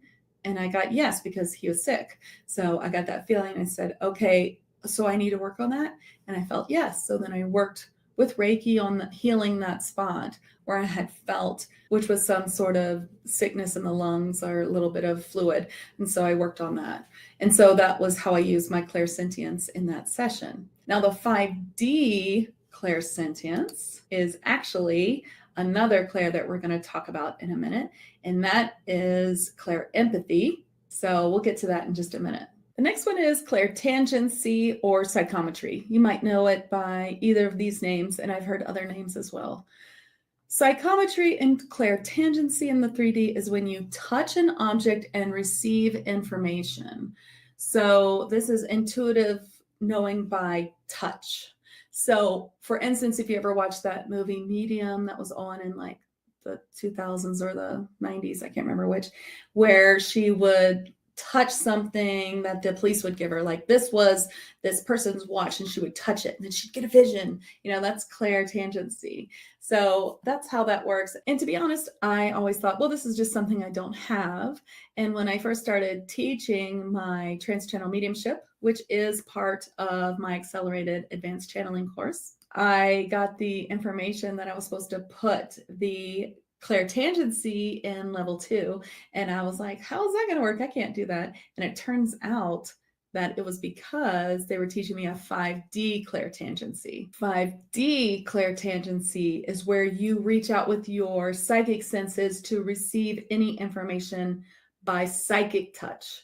So, for instance, I want to know some information on ascension regarding my neighborhood. So I reach out with my psychic sense to touch that information and bring it to me.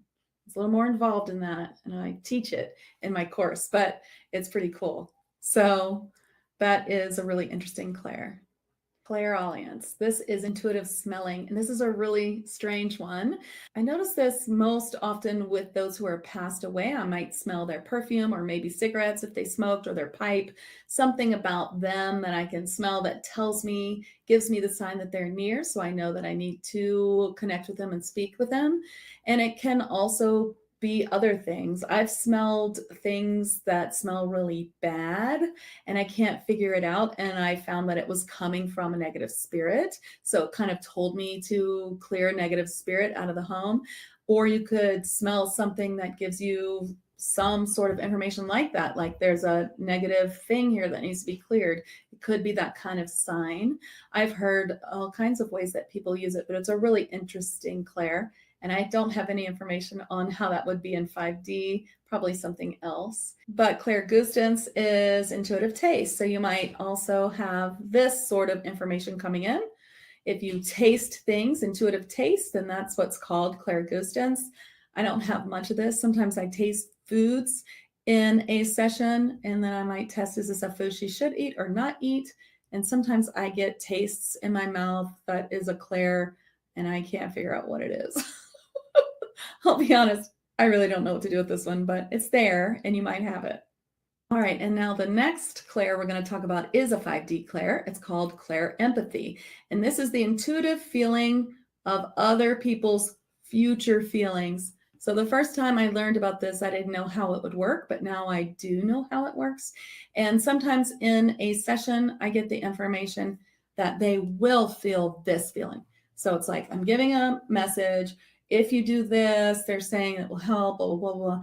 And regarding the situation, okay, so now I'm feeling a future feeling of joy for you. You are going to be feeling much joy in this time in the future. So that is an interesting way that I use it. It's just a feeling of how they will feel in the future. And how do I know that that's a future feeling? I just know. That is just the way that it comes to me, and I just know it to be that way. So I don't know how to explain that part. It is just a future sort of 5D feeling, and you might have it already. Let's talk about the 5D clair essence. This is an embodiment of all the clairs. This is probably more talking about how all these clairs that we are using right now, that we are experiencing as extrasensory perception, ESP, or things that we have to work on to reopen from our childhood or reopen as our birthright, which it is, but aren't considered your normal senses in this life.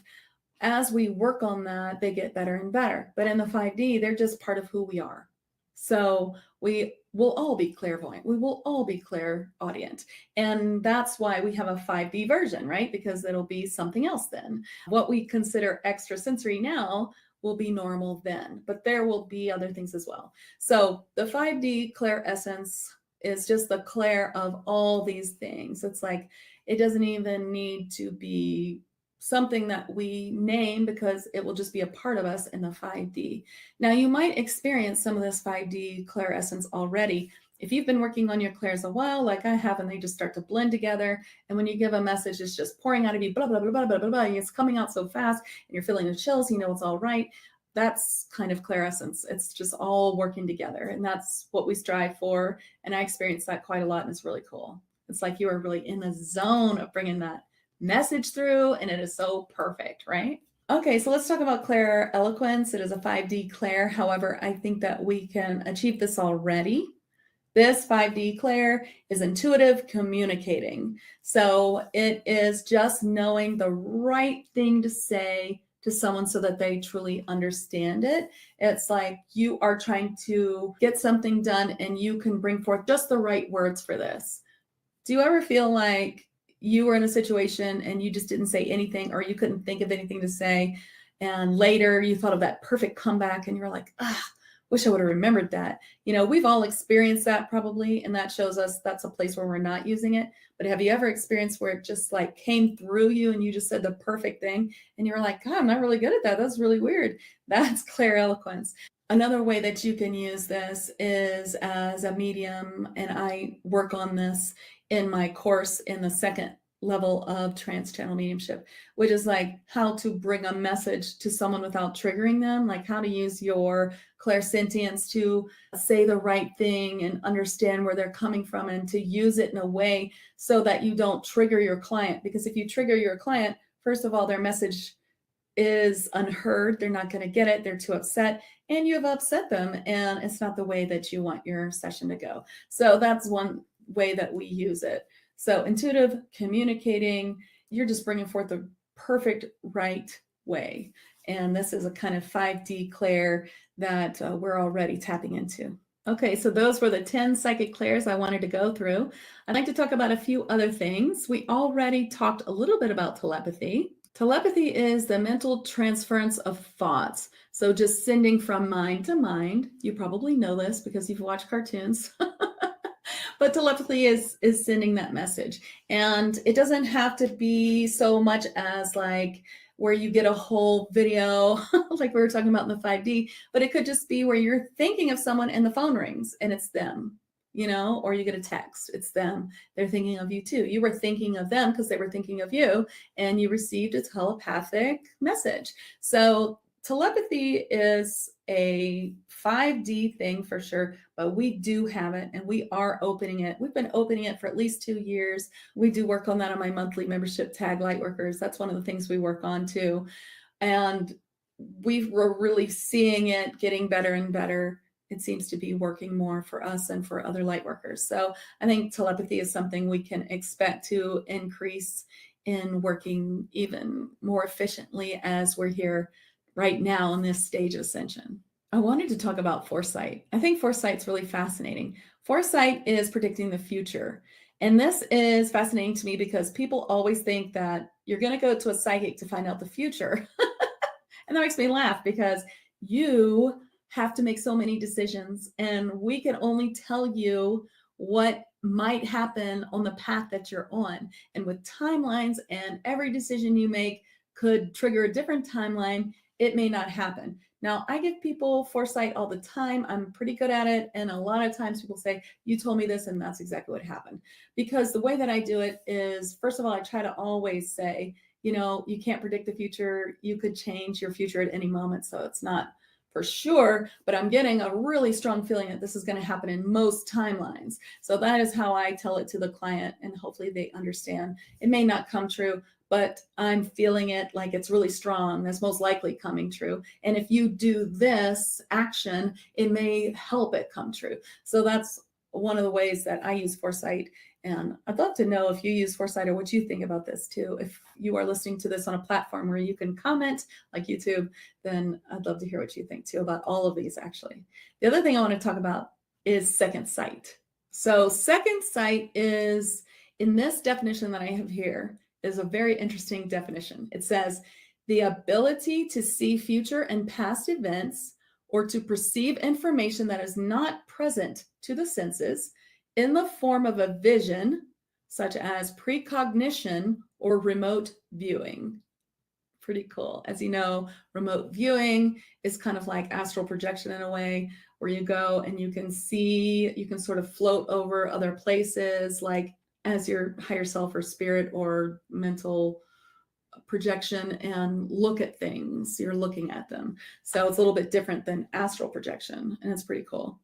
So second sight is future events. Sure. You're sort of looking at it. So it's about looking. It's like you can see it clairvoyantly and you're looking at it like you might be reading a page or looking through the valley looking for something. Or you might see a vision of the past. Some people have the second sight where they can see other people's movies. That's what they call it, where they can see like exactly what happened. And they use that information to help you, obviously, although it is kind of like, oh, I'm so sorry you had to see that. So, they can see past events. That would be called second sight, where you see other people's movies. That's, not a normal clairvoyance thing. That's not normal clairvoyance. That's exceptional clairvoyance. So if you have that, you're very talented. If you know someone who have that, they're very talented. And that's not the normal way that clairvoyance works. I just want to keep saying that. You don't have to be able to see movies to be clairvoyant or to be psychic. So I see second sight sometimes as like past lives. I can kind of see what's happening visually in the past life. And I can look around like as if it's like in front of me and I'm like panning around, like trying to figure out what this is, or like trying to focus in like, what's that? What's that? This looks like this. Is it that? This looks like a eruption of a volcano. Is it that? Oh, is it this one or that one? Is it Atlantis? Is it, I'm asking questions. What's that? Is that them? Is this, I kind of see something and I'm trying to figure it out. That's how it works for me. It's interesting that it is also a precognition vision, which is kind of like foresight, but I guess with second sight, it's more about the vision. Foresight doesn't have to be visual. Foresight is just the ability to predict what's in the future. Okay, well, that's all the clairs and the different types of psychic information that I wanted to go through. If you feel like you have a lot of these, and I bet you do, I'd love to hear in any comments that you can put anywhere where you're at. It depends if I can answer. I'm sure I can answer in YouTube, but I'm not really sure about all the other places that this will stream if I can answer. So if you're really interested in digging into your psychic clairs and opening them more, I do help with that in many different ways. So if you'd like to just reach out to me on social media, Facebook is the easiest way, or send me an email or contact me on my website. But I'd love to hear from you and I'd love to help. So thank you so much. And I'd love to hear what you thought about all these clairs. And I'll see you next week.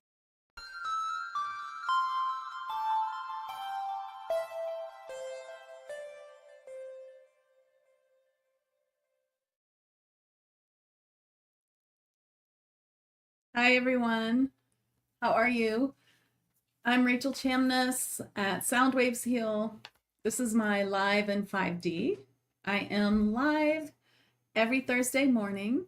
I am live from 11 Eastern time to 12 doing some card readings with my deck, which is called Elemental Magic and Manifestation. And then afterwards at 12 Eastern time, New York time, Tennessee time, I come live for live in 5D, and this is it. And I usually talk about some sort of, spiritual tool or something like that. So today I want to talk about the leading edge tool for higher dimensional healers. So welcome, and thanks so much for coming. What is the leading edge tool for higher dimensional healers? Like, what am I talking about? Well, first of all, especially if you're in my 5D Daily Facebook group, which I see you guys. Hi. I know I've been live a lot this morning, haven't I? If you are in my group, then you're either a light worker already or you're about to be, right? Or you're feeling the pull. Like, how many people here really feel that they are a light worker or they're meant to be here to help other people find the light, or to heal others or bring them messages, or even just you feel a pull to this light work in some way, whether you have a lot of certifications or you have none, but you're feeling that pull. Yeah, look, I see a lot of people saying that they do. So, you are a light worker. So whether you are a Reiki master, Reiki 1, you're naturally gifted with your psychic senses, or, pull cards, you heal others, you do shamanic work, work with Akashic records, whatever it is that you are, do, or you're just feeling like you want to go in one of those directions, then you're a light worker. And being a light worker doesn't mean that you have to do what I'm doing, but perhaps you want to. Perhaps you want to do what I'm doing. Perhaps you want to help people up level their life, connect to ascension, connect to their guides and helpers, and to trans-channel beings of light and bring their healing forward and work in these higher dimensional realms, multi-dimensional realms, shamanic realms. Maybe you do. If you do, I do teach that. I have a course, a signature course that starts in February, the next time. And if you're a beginner, then I recommend, you start with Reiki 1. And I have a huge package on sale, 50% off for beginners on Black Friday. So you really should check that out on my events page, on my webpage, or even in Facebook, and read one of the emails I've sent you this week because it's a great deal. And I also have an advanced package, so 30% off of my Trans-Channel Mediumship course. This is a level 1 course. Most people can take it, even if you're advanced. If you don't already trans-channel, I teach a ton of protection. I teach lots of stuff in it. So anyway, those are for sale. But today I wanted to talk about the leading edge tool for higher dimensional healers. So if you are a light worker, oh, here goes my cat, it's gonna start meowing. Maybe you want to deepen your modalities or expand the modalities you have, even if you don't use them. Let's say you have, and I see this all the time, let's say you have like 5 certifications, but you don't even have, like, you're not doing anything with them. You don't even know how to put them together. That's just something I love to help people do. Or maybe you want to step outside of the rules of those modalities to really find your own modality. So I really tell people all the time, you have your own modality. And even if I teach you how to do everything I do, you are still going to use your modality. You're going to do it in your way, in the way you were supposed to do it, in the way that you've come here to do it. That is so important. Maybe you want to pick up more spiritual gifts or be able to bring healing from higher dimensions with more understanding and depth than what you could possibly know. So that's one thing I love about bringing healing from beings of light, is that they have all this incredible, I mean, I don't like to say the word power because I don't, it has bad connotation, but they have this incredible healing and this incredible knowledge of what they're healing. And they can see outside of this 3D matrix and really get to the point of what we need and connect us to what we need to connect to.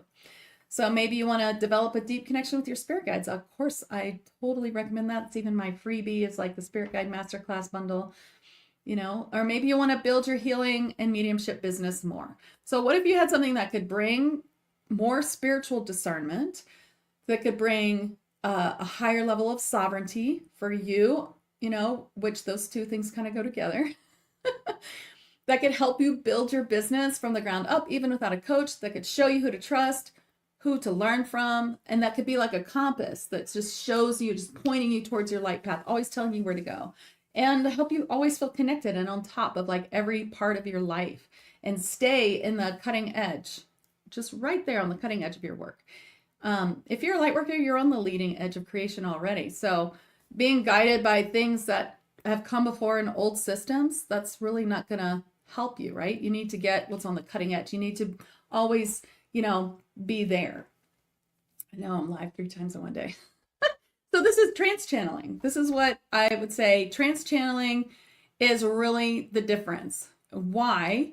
Well, first of all, what is trans-channeling?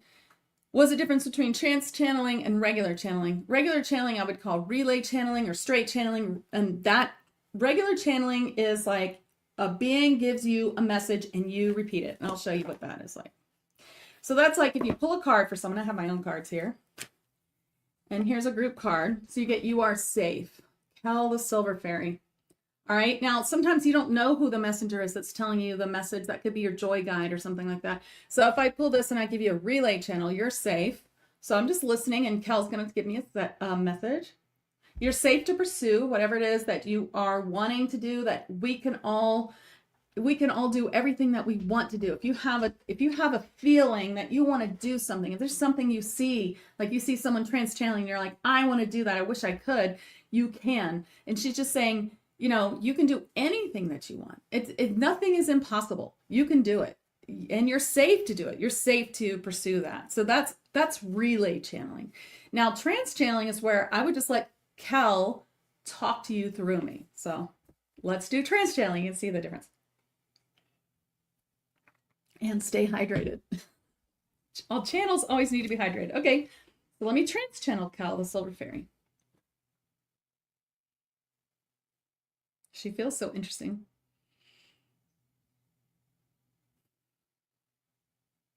It is difficult to see in the third dimensional frequency how you can go forward. It is often difficult, for it is very dense. And from where your spirit guides are, from where we are, we can see the paths that will bring you towards what you want. And so we are here to say you are safe. We're pushing you in these directions. And you might be feeling afraid to go forward in that direction of what you want. And that's because it looks to you as if it could be dangerous or not work out or be a failure or be not for you, or because it's suddenly hard, it's not for you anymore. And perhaps you were wrong, but that's not how it works. We are always pushing you through, and you may go through denser periods where suddenly you feel that completion of work that you had done, that you felt you were so connected with, is no longer for you anymore just because it's hard. But that's not true. You're to work through it. It is another layer of understanding and learning to get through it and get to the other side. And you are very safe to go forward, to learn what you're supposed to learn. You're very safe to take those leaps of faith and to go towards the goal that you wish for. And nothing is off the table if you listen to your guides. If you understand the law of attraction and spirituality, then the world is your oyster, and we can help you go through with everything that you want in this life. Woo! Well, that was fast and furious. Okay, so that was trance channeling Kel, the Silver Fairy. So you see that's different. She comes through me and she talks through me, and that's different. And you might even feel it. If you felt like the vibration shift with that, then you're probably a trance channel. That's a sign that you can learn to trance channel, or you might even be doing it but not understanding how to control it. It's like if you felt that shift of her coming through to me.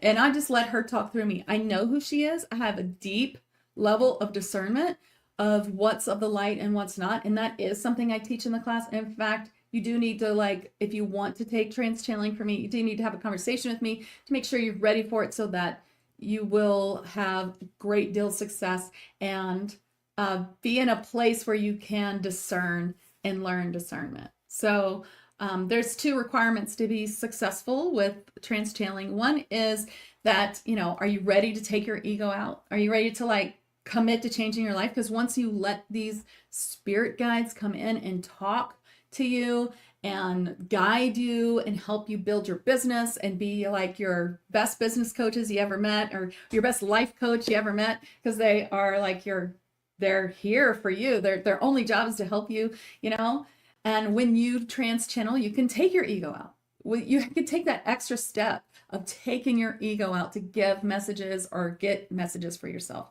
So that's why I love trance channeling. With the channeling, of course, we're mixing it with our thoughts. But with trance channeling, I'm moving aside and letting Kel talk through me, or whoever, And it's thrilling. And having this kind of power to change your life, it takes a little bit of adjusting to.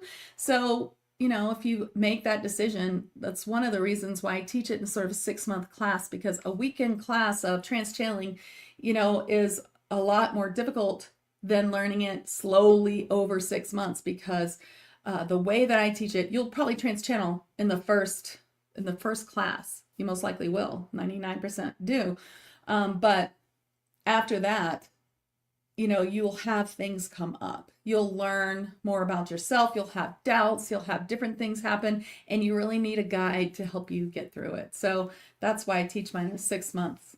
But it's so fun, And so it's great to be able to take your ego out, let them talk through you. The other thing is, can you take a risk and go for it? Because that's a big thing in spirituality. And if you want to be a spiritual entrepreneur, you do have to take these risks. Now, I'm not talking quit your job and tomorrow you just set up shop. I mean, definitely, you're going to want do some in between there for, just reality. But to take that leap and say, I'm going to believe what I get, that's what I tell my students the first day of class. You're just going to believe everything you get, and you're not going to throw anything out. And then you're going to see where you go with that. And that is sometimes just the biggest part.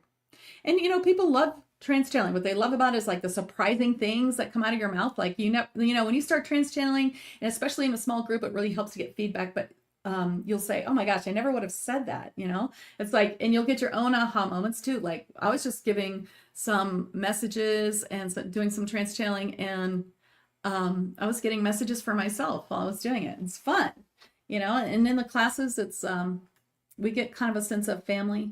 We build inside the small class. Like, if you heard me trance channeling my protector earlier, it's like our protector guides know each other, our joy guides know each other. People in the class, they always have some sort of commonality, which is really cool. I once had a class full of Syrian starseeds. That was kind of fun, that we were able to pinpoint how they all knew each other from a past life, and then they have each other to practice on. They have each other to give feedback. So it's not just me giving you feedback, because you hear it from everybody. And then there's so much practice. We have a practice group, and you do practicing your guides, because the more you practice, the farther you get. Like, I have a student now who practices like every day. She's like me. That's what I did when I learned to trance channel. She practices every day, and already she's bringing her guides through, not just to give her messages, but to give other people messages. She's already using them in her sessions, like within the first month. So that's amazing. And I built my entire business from the ground up with trance channeling. I built it just knowing my six guides, 5 inner band, and my gatekeeper. I built trance 2, 3, and 4, which are the higher classes. I wasn't going to do that, but everyone started asking me for it, and I just wanted to teach people more of what I learned. So I just kept doing it. And then they helped me build all those classes that I included in my Reiki classes. So I teach psychic Reiki healing. And in psychic Reiki healing, it's just regular Sui Reiki, and all that comes with that. I have these amazing manual and class that I teach, but I add to it all of my psychic healing, all the psychic healing that I do, all these techniques, and all of those I downloaded from my spirit guides or from other beings of light. And they have taught me how to do everything. I took only a trance channeling 1 class, and it wasn't even as good as my class, to be honest. It was very basic, and it was really hard. Not many people did it, but I did it. I mean, I was just made to do it. I was like, oh, it's like changed everything. I did it, and then I added on to it. I've been teaching it for a while, so I've added a lot onto it. And I took that and I built everything. So, for some people, that's all they need, that beginning little course, and they can take it all the way. All the courses I sell, everything that I've brought through for Tag Lightworkers, which has like 60 different programs or more in it. And then I have 6 new programs a year now. And like all of that, I brought all of that forward with trance channeling. So I just really, really recommend it. I think that it's a kind of thing that you can use to take all of your techniques and your own personal healing modality and any other modalities that you have together. Reiki, of course, I recommend you have to have Reiki 1 to take the class, because that really opens your senses. And there's a few other things we have to determine that it'll work for you. But the trance channeling class that I teach really helps you take all these certifications and things that you've learned, even if you've never used them, and put them all together. And now they all start to work together, which I think is really cool, So how do you learn trance channeling? You can take a class. Of course, I recommend that you take with me. Of course, because I'm the kind of person who I think about every little thing. I'm always trying to help my students. I always add to the programs, and I'm like absolutely obsessed with your success. I want to make sure that you're doing well with it, that, if you need help, I'm here. If you need to learn something, I'm always there for my students. And you can see that in my testimonials on Google or, Instagram or wherever on my site. This is not one of those certifications that you'll never use. That's why I do 6 months. I mean, a lot of people have all these certifications they don't use. They learned on a weekend. They don't know how to go forward, or other things popped up and they didn't know what to do. So that's why I really do it in a 6 months. And you get one-to-one help. There's 12 classes. So 6 months, each month we do one guide. I teach you, and you have a whole program that teaches you how and opens your psychic senses, things like that. But I teach you all about that guide and how to trans-channel that guide. We work on it one-to-one in the class. And then you have another practice live. So for those people who just really need that live class and, don't do well with learning on videos, then this is perfect, because then you have a practice class with a master practitioner at Soundwaves Heal. It's usually Leslie, sometimes it's Caitlin this month, or sometimes Candace, or, others, Missy. So this is something that you will have a lot of one-to-one with. And I don't operate off templates or a preset method. I work with the people in front of me and their spirit guides. So I might bring through something I've never brought through before. Like each class is a little different, kind of like depending who is there. And, I have a client now who's taken the class, and she had to learn a whole different way to trans-channeling, a new way that I've never taught before. And we had to figure that out because it was a little bit different for her. It just didn't work for her the way that I normally teach it, that works for most people. And then I've had that before. It's like you kind of have to find that way of what might work. And sometimes you might have blocks or something like that, sure, but we can release them. And as far as releasing blocks, it's a lot easier than you think to release blocks. Sometimes we just have to release the idea of having a block, Sometimes just saying I have a block makes a block. If you just say, I used to have a block and now it's fantastic, doing great, that's going to start happening. You'll see that in your life. It's amazing how that works. So what do I do in my class?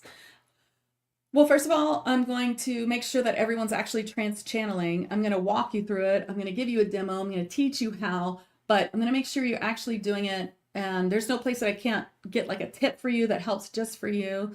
And it's just, I'm going to ask your spirit guides, and I'm going to be truthful. If you're not really trans-channeling or you need to go deeper, I'm going to help you do that. And so don't worry. I'm not going to fake you out or say, oh, you're doing it when you're not, because how could that possibly help you? And I'm going to make sure that you understand discernment. We talk about that. And I tune my students to each one of their guides, which I think is really helpful. If you've ever done any of my meditations, which a lot of them are free in that spirit guide, my free spirit guide. Ooh, where's my banners?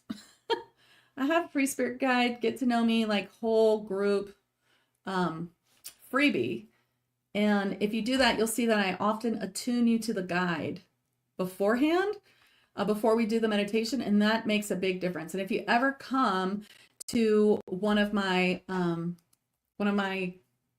channeling classes that I do every month, which are really low cost and free for tag, you'll see that I always attune you. And even if the meditation doesn't work, we work afterwards. So that can really show you if my technique works for just $33 if you're in my group 5D daily, because there's a 40% off coupon, or just $55 if you're not, or free if you're in tag. So I tune you to your guides, and that really helps them. And inside the meditation, I have them bring healing, connective light codes, things like that. We really go deep. You also learn trance healing, relay healing, protective symbols, channeled writing, divination, light path guidance, and other kinds of channeling too. And my goal is that you don't just do it in class, but that you do it outside of class. So I help you build the kind of protection you need at each level as well. And I also connect it with TAG. So what's TAG? TAG Lightworkers is my monthly group, and that is so much support. And so that really helps you. So if you're in the tag trance class and you bring through, let's say Syrian, let's say you bring through a Syrian being and you're like, what's Sirius? I don't know anything about the planet Sirius or anything like that on there. Then you can go to tag and just watch the whole program on Sirius, or Pleiadian, if you have a Pleiadian being, you can look up Pleiades, or you have an angelic being, you can go attune to angels and learn more about angels, and probably even the angel that you brought forth is in there, so there's so much support in tag. And then of course tag helps you stay on your spiritual path, because we have lives all week and things like that. And there's so much in the library that can help and expand all kinds of things. So if your guide comes through and says, Rachel, you really need to work on your self-love. Well, great. There's a program on that. There's 10 programs on that, So tag's just a full library of lightworker courses and a mystery school on understanding spirit in yourself. And there's all kinds of ascension guides in there. They help you heal deeply, expand, up level, grow your skills. This is included in the beginners 50% off sale that I have. And then there's mini sessions all week. So, and there's also lots of extra practice opportunities in tech. So that helps too for the dedicated student to practice more, to have more safe places to practice. And I teach you how to do it safely. So if you can, there are 3 things that you have to be able to do to take the class. If you're interested, please reach out to me so we can make sure, you know. And one is like that you can visualize or receive any kind of information in the meditation. Try one of mine where I connect you to the being first.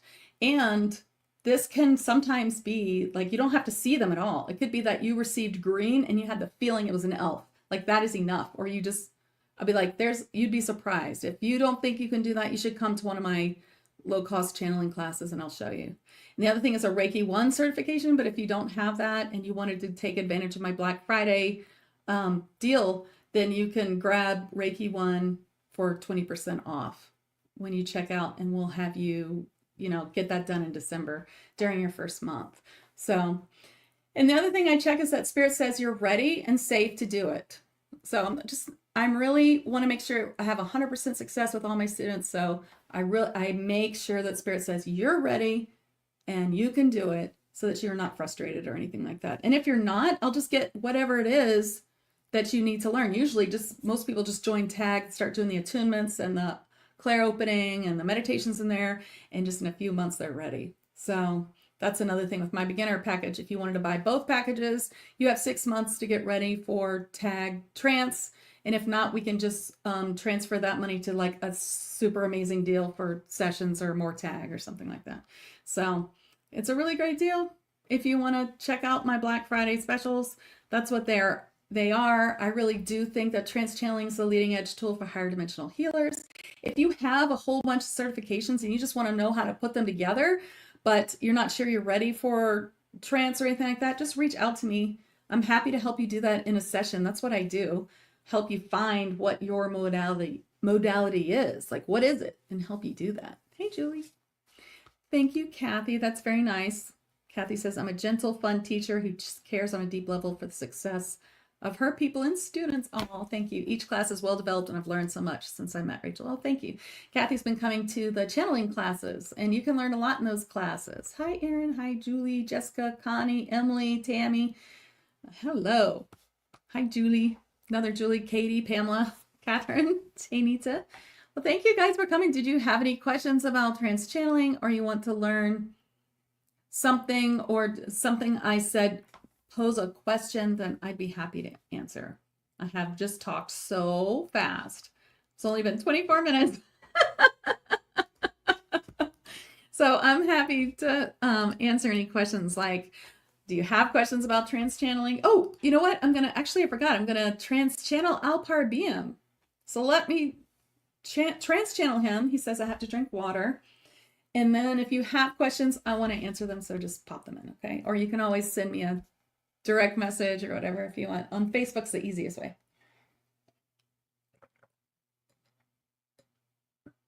And you can send me a message there too. Okay, so Alpar-a-be-am is a blue avian being. He's my partner guide. This is the guide that I trance channel the most. Partner guide is something that we do in the 3rd level of trance channeling, which is in my signature course, accelerated channeling mediumship. So Alpar-a-be-am says that we call them blue avians, but they're really the Kir. So that's why it says blue Avian Kir. And he's in the 8th dimension. He's also in what we would call, he always says this, what we would call spaceship and what he calls another plane right outside of the Earth. So I think that, he's sort of, I think they're sort of cloaked because they're in a higher dimension there. And everybody on that ship or plane is a starseed helper for people on Earth. So Alpar and I work together. I help people connect to their starseed helpers and their guides and partner guides, and then he helps them connect to their humans. So we have a lot of guides and helpers in this life. Okay, let me bring through Alpar. Trance channeling a lot of people today.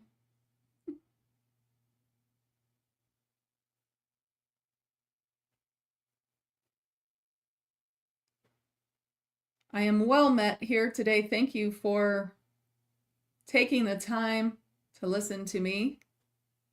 and for being here.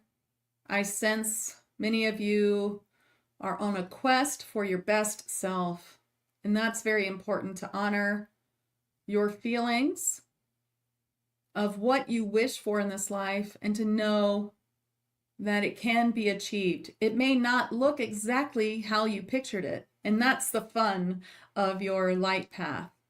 It may be completely different, and that's wonderful, and will also show you even greater pleasure than the one that you envisioned. We are looking out for you, helping you with ascension. We, your starseed guides and helpers, want to connect to you and help you navigate through this world in many ways.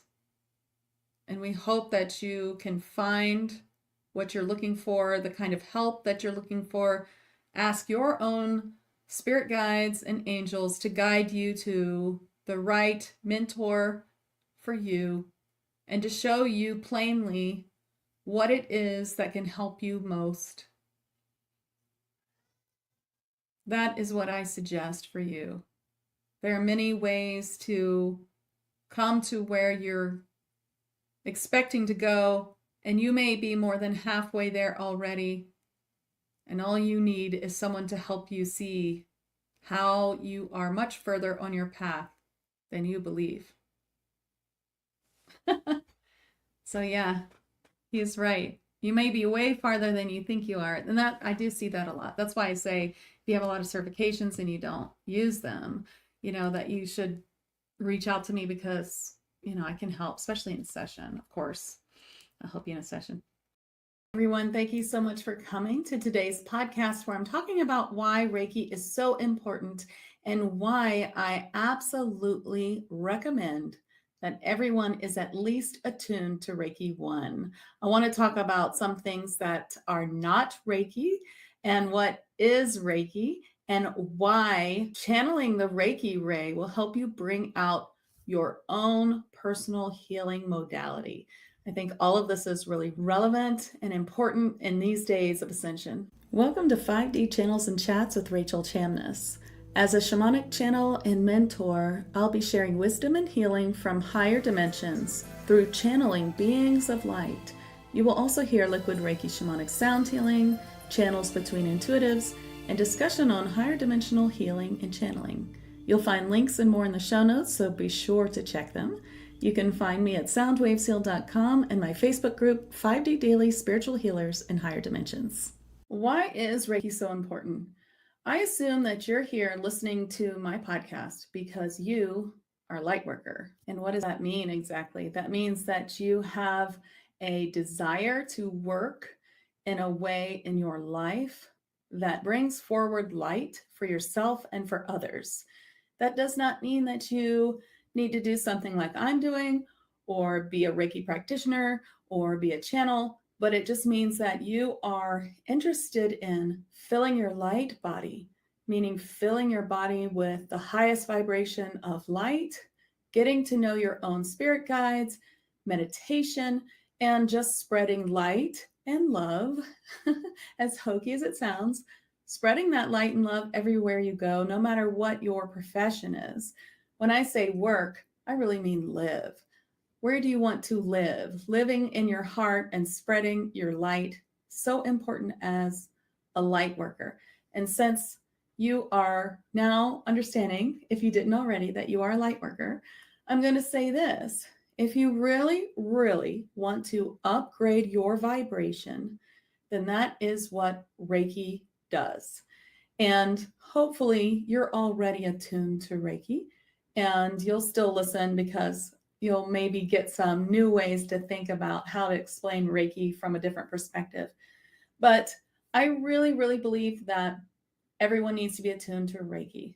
Now, I'm sure that there are many other types of healing, and these other types of healing are just like Reiki. I'm not going to speak about that because I don't know every modality there is, but maybe when I explain Reiki to you and how it works, and if you are using a different modality, you might consider, does the modality that I'm using do this same thing? And if not, would it hurt to get a Reiki 1 attunement? So, what is Reiki? Reiki is channeling an energy through the crown of your head and out of your hands to heal someone, either in person, which is the Reiki 1 level, or distance, which is Reiki 2 level, not just distance as in different countries, different places, but different time, as in you can heal your past. You can even heal your future. You can heal in another dimension. So, Reiki 1 is anything you can see, you can heal. And Reiki 2 is anything you can imagine, you can heal. How does it work? There is what we call the Reiki ray. So imagine this ray of light. This ray comes down through your crown and goes through your whole body before it comes out your hands, or possibly in a higher level like level 2, your heart, even your eyes. And you are the channel of this ray. You are not the healer so much, though we use the word. You are the channel of the healing. And this Reiki ray is attributed to the healing of Jesus and Buddha and others who channeled God's source or the universe's beautiful healing through them. It possibly was the ray of Reiki. And sure, it's been called many things. It was discovered, meaning that Dr. Usui, the founder of Reiki, didn't invent Reiki. He discovered it through spiritual awakening. And so we learn how to wield this ray to bring through us. And in bringing it through us to heal others, it also heals us. So that is what Reiki is. And the most important part about Reiki is that we're all born with an innate type of healing that we can use to heal others. Now, maybe not every single person brings healing onto this planet, but if you're a light worker, then you do. And anyone who is working through their heart is wanting to heal others. And the difference between being a Reiki practitioner and just being a natural healer is that the natural healer could sometimes be using their own light to heal others, which could deplete their own light and make them sick. So instead, we want to channel that light. When we channel the light, then it invigorates us instead of depleting us. We bring this light forward, and it helps us learn how to wield our own modality so that we can bring our own modality from our higher self a little bit easier, more channeled, and less stressful on the body. In fact, when you're healing with Reiki, and let's say you're mixing it with your own modality, it will mix with every modality that you use. So let's say all the modalities that you have all mixing together with Reiki, then this is going to be a way that builds your light body as you help others. And it will bring you to a higher permanent vibration. So Reiki 1 will help you deeply release anything that's keeping you at a lower vibration. And that is why we talk about the 21-day cleanse of Reiki, the detox, where things that are no longer serving you just completely fall away and you are adjusting to your permanent higher vibration. This will include some self-work and up-leveling because it is just part of it. And you will begin to find yourself in a happier place, a better place, a more aligned place for yourself. And that is one of the biggest reasons why I absolutely recommend it. If you can bring yourself to a higher vibration and you can heal others with your hands without depleting your own light, why wouldn't you? And now you can Reiki everything. Let's say you're a shop owner, you can Reiki everything in your shop, bringing it to a higher vibration. Let's say that you cut hair for a living. Now you are also calming and relaxing and helping your client while you're cutting their hair. Let's say that you write books. Now you're infusing a higher vibration into your books. And with your own higher vibration, you're bringing in a higher vibration of words and stream of consciousness in general. So every part about Reiki really up-levels you. And the Reiki 1, I think, is an absolute necessity for ascension. I absolutely recommend it. And I think it's a beautiful, beautiful practice. To be attuned to Reiki, you must have a full class, a manual that teaches you more. And I would say it would be nice if you also had a Reiki book. I do include these in my own Reiki, but also you need to have a personal attunement. So what to look for in a Reiki class and attunement is that you want to be attuned to Reiki 1 by itself, personally. You want the Reiki master to be attuning you only and then attuning the next person and the next. It is not something you can be attuned by video with, and it is not something you can be attuned in a big group with all at once. It has to be an individual attunement. I do believe that Zoom attunements work. I have seen them work. I do them all the time. But as with anything, a Reiki attunement must be done correctly. And the biggest thing that I think Reiki practitioners may get wrong sometimes, because we are human, starts with not being stuck in your ego. Before you even work on someone as a Reiki 1 practitioner, I teach the Reiki prayer of saying, hey, Reiki spirit guides or Reiki masters who surround me and help me with this, please clean up any mistakes that I may make and help correct them. And that way, if you make human mistakes, it's no problem because your Reiki guides and masters are there to clean it up. And you want to do the same thing for an attunement. Before you ever start a Reiki attunement as a Reiki master, I hope that you were taught to do this little prayer. Because if you did accidentally mix something up or get it a little bit wrong, your Reiki masters would fix it. And I think this is really, really important. And I have seen a few rare cases where an attunement wasn't great. And I think that that's really sad. And it's good to maybe sometimes get a new attunement. But I've also seen people who said, I want a new attunement because I don't like my old Reiki master.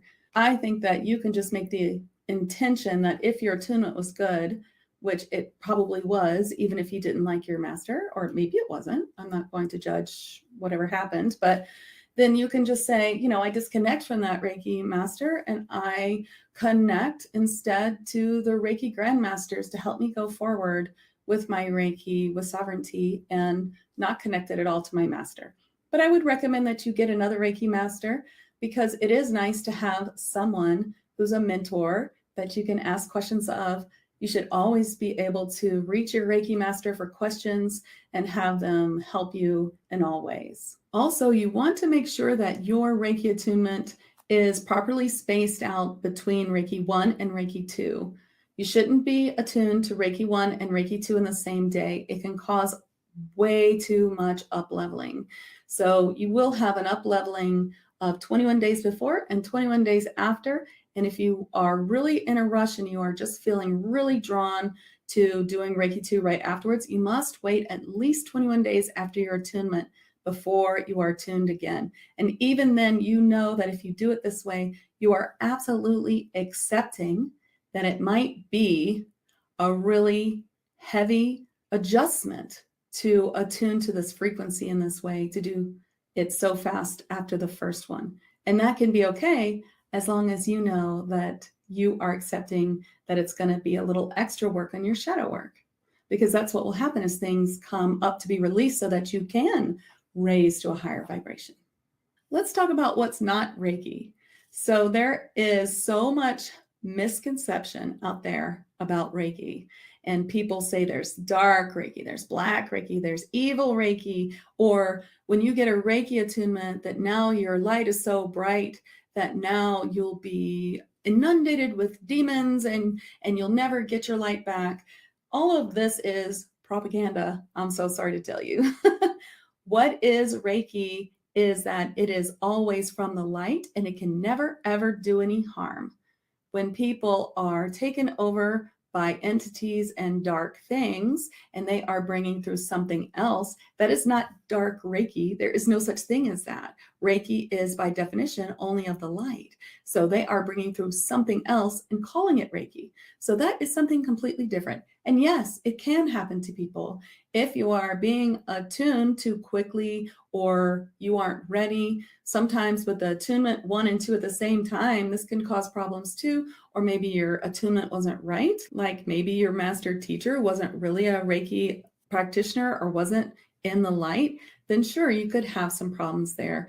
But for the most part, Reiki brings your vibration higher and protects you more. And that is why I would never teach any of these high-level healing practices to anyone who wasn't a master teacher. It is why I insist that people are master teachers before they take my addendum channeling course, which shows them how to work with the dead, how to channel the past loved ones and past historical figures. So this is a really important thing. You have to have a certain kind of vibration to do this. And so that is why I make that a prerequisite. And Reiki is always of the light. Anything that is dark, it just isn't Reiki. You are being told that it's Reiki and it's not. And that is very important. Now, if you have been following me, you know that I teach my own Reiki. It's called Psychic Reiki Healing. And what it is Usui Reiki. It's in 3 levels. You have Reiki 1, Reiki 2, and Reiki Master and Master Teacher in the same course. And I teach these with my own psychic Reiki healing techniques, which are a little bit of a higher dimensional help in some cases, especially in the upper courses.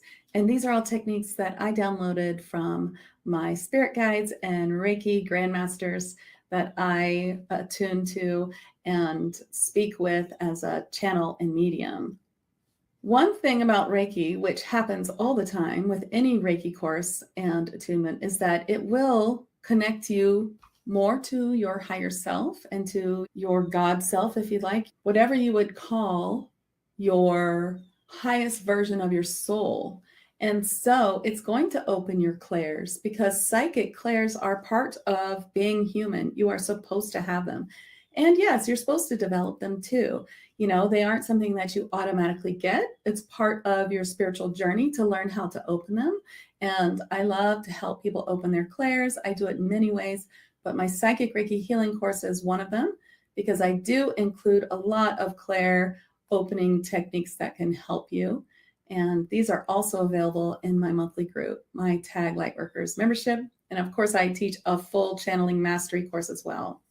But my Psychic Reiki Healing just includes all of this that I've brought forward. And you can see everything that I do teach on my Reiki page on my website. And that is soundwavesheal.com/Reiki if you're interested. I also have found that in this level of ascension and where we are now in the world, when people get that message from their spirit guides to really do Reiki, they can't wait for a class. And so what I've really done with my classes is, since I've taught them in person for so long and then eventually online after 2020, I learned, to have a real rhythm with it. And it allowed me to take the whole course of Reiki 1 and Reiki 2 and put them on video modules. Now, I had already done this because I wanted to help anyone who couldn't remember everything, because it's impossible to remember an entire 5-hour class for most people. But if you have a little ADHD, if you're an artist brain, then it's even a little harder. So I made a video for every part of Reiki 1 and Reiki 2 for a Reiki refresh. And then I decided to just complete it and make it an entire course. So you can learn by video the class portion of Reiki 1 and Reiki 2 in my Psychic Reiki Healing course. And then, of course, the attunement is personal, and we would schedule that afterwards. And I do teach my Master and Master Teacher Reiki twice a year. And this is a great course where I just try to include everything I would consider that a Master Teacher Reiki practitioner should know. So you can see it on my site, but I include all kinds of clearing and healing places, spaces, people, deeply releasing attachments and things like that weren't covered in level 2. We do break it up into some video modules and live course. And I do teach it twice a year. And it includes everything that I think a Reiki master teacher should know in this day and age. So even the Reiki manual that I use is updated post 2012. And of course, I also send you a book so that you have lots of resources. We learn more than just the regular Usui Reiki for master teacher. There's, of course, level 3 symbols and more, how to clear past life vows and agreements, how to remove a psychic entity attachment, clear portals, spaces, and homes, clear parallel and alternate lives that need clearing. And I add all kinds of other things, how to accomplish surgery sessions, birth portal sessions, how to send earthbound spirits to the light, how to do ancestral healing, things like that, pro tips, Reiki grids, and Takarana. I try to include everything, and I am always updating my Reiki modules with new videos when I learn more, because I really believe that this master teacher is the pinnacle of being a master. And I really believe that a master can do these things with the ability of having that third master teacher attunement that raises your vibration so high that it allows you to do these things. And you don't need to be fully psychic to find what needs to be cleared. I teach you how to do that, even if your psychic clairs aren't as open as you wish, or if you just don't trust them as much as you should. Although I always encourage that, because I teach all kinds of channeling. So this is really what I think is really important about Reiki. Let's raise our vibration higher. Let's start now. If you haven't already, with Reiki 1, if you are a Reiki master already and you've listened to this much of my podcast, I really thank you. And I'd love to hear what you think about why people should be Reiki attuned in this time. I realize it's a little controversial. I honestly think every single person should have a Reiki 1 attunement, because if every single person was up-leveled like this, can you imagine if everything in the world was given Reiki? Every object, every piece of food, every animal, every plant, every place covered by all the people of the world giving Reiki and touching Reiki and just keeping Reiki flowing through their hands all the time. What a world this would be. It would be amazing. So I'd love to hear what you think.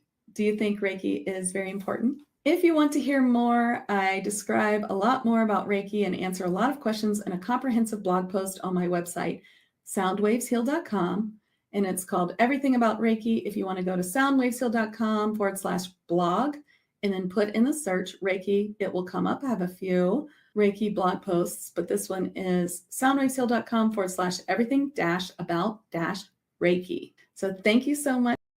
Welcome to 5D Channels and Chats with Rachel Chamness. As a shamanic channel and mentor, I'll be sharing wisdom and healing from higher dimensions through channeling beings of light. You will also hear channels between intuitives and discussion on higher dimensional healing and channeling. You'll find links and more in the show notes, so be sure to check them. You can find me at soundwavesheal.com and in my Facebook group, 5D Daily Spiritual Healers in Higher Dimensions. Today's podcast comes from my Facebook group, 5D Daily Spiritual Healers in Higher Dimensions, where I come on live every Thursday. Hi, everyone. How are you today? Today, we're talking about how ordinary people heal in extraordinary ways. Okay, so what does that mean? That means that here we are human beings having this unique experience as a human. We are coming through as this beautiful higher light being, just like the ones that we may talk to, coming through this human life, having this human experience, coming into this world, maybe, just now waking up to spirituality or waking up to it over time, or perhaps you are a seasoned healer, perhaps you're a spiritual entrepreneur. So if you know my story, I didn't know that I had psychic abilities until I was about 44. And here's the deal about the word psychic. It really turns some people off. They kind of associate it with something like fake psychics or fake, scammers or something like that. But the word psychic is really just about our clairs, our psychic clairs, our extrasensory perception, how we see the world, how we receive information from our spirit guides and higher light beings. And so if you're a healer, then you are likely a little psychic at least. And when you're getting information from the act of healing someone, you should be getting information. You should be receiving information to tell them what to do going forward or more. And when I'm doing a session, which I call liquid Reiki shamanic healing, I use my voice a lot. Obviously, I'm a sound healer as well. And what am I doing? Am I super powerful and within this body, I know how to do all these amazing things and I'm just like, zap, you're healed? Not exactly. I am channeling it. I am just a channel. I am channeling beings of light. They come through me and I bring through their light language. I bring through their healing through my hands, which I direct by using Reiki. I use Reiki in itself is just universal light, healing from God or source or spirit. And light language is just channeling beings of the light with light codes and sounds and art and all of that. And that's all it is. And so I'm bringing that forward through my body. And because my psychic clairs are open, I'm receiving all kinds of information. So when I'm working on someone, I'm seeing their spirit guides, I'm seeing their helpers, their starseed helpers, their healers, all the beings that are around each and every one of us. And they come forward and tell me all kinds of things. I channel them, they bring through their healing through me, and then it's now recorded for the client if it is a distance session, or right there on Zoom if I'm doing a Zoom session. And they come forward to help. And how do I work in shamanic realms? How do I work in multidimensional realms, higher dimensional realms? Well, by working with light beings, being connected to light beings, they show me what to do. They bring me to a higher vibration. In fact, you cannot even bring through a higher dimensional guide or helper unless you can bring your vibration high enough to connect. So that's like a huge part of it. When I teach my courses, which now my course is called Accelerated Advanced Channeling, and it brings you through all the stages from a sort of beginner to intermediate space to a very advanced space. So when I teach that, I am teaching trans-channel mediumship as part of what I teach. And what is trans-channel mediumship? Well, trans-channeling is when you let the being speak or heal through you. So that's what I'm doing most of the time. So regular channeling is where you say, oh,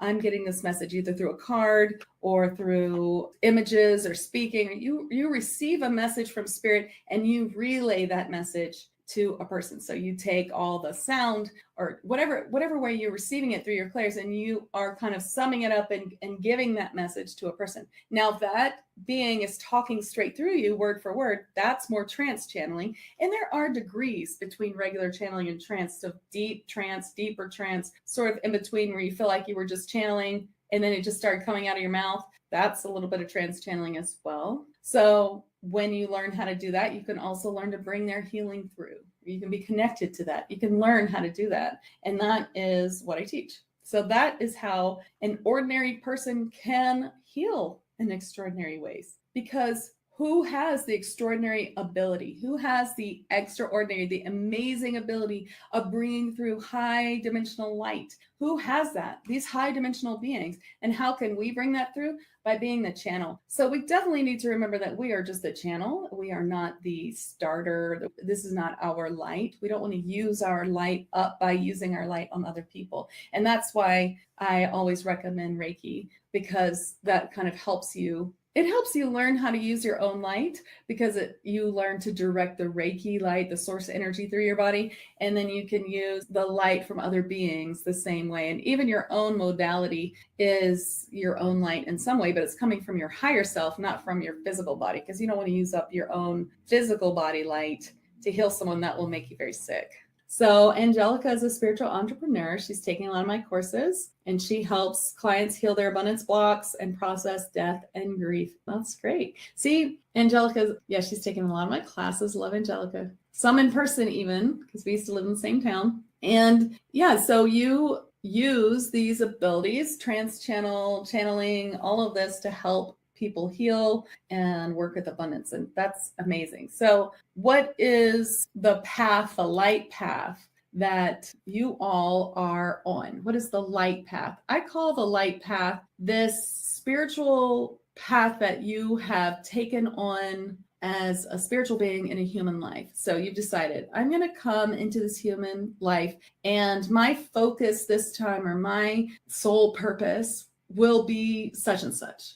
And whatever that is, I'm going to find it. And then you find it in this life, and whatever it is, it's something that you love. It's so fun. It lights you up and it helps other people. So I call it the light path. So what I'm doing now, this is my full-time job now, and this is what I do. I guide people, I teach people, I do sessions, and I lead lots of healers in my TAG mentorship group, my TAG Lightworkers. And that is what I do all the time. And that lights me up. That makes me excited and happy. And I love doing it. And work every day is so fun that I have to make myself stop. So that is how ordinary people heal in extraordinary ways. We are channels. We bring the healing through. We bring the messages through. And as healers, we should be getting messages. We need to get those messages for people. Healing someone is not a process where a person comes in with 20 years worth of mess, which we all have. We all have that, yeah, or 50 years of mess or whatever. And you come into the healing, especially if it's your first healing in a long time, and then the healer is supposed to just fix you and you go on your way like you went through the car wash. It's not exactly like that, is it? You know, you have to be involved.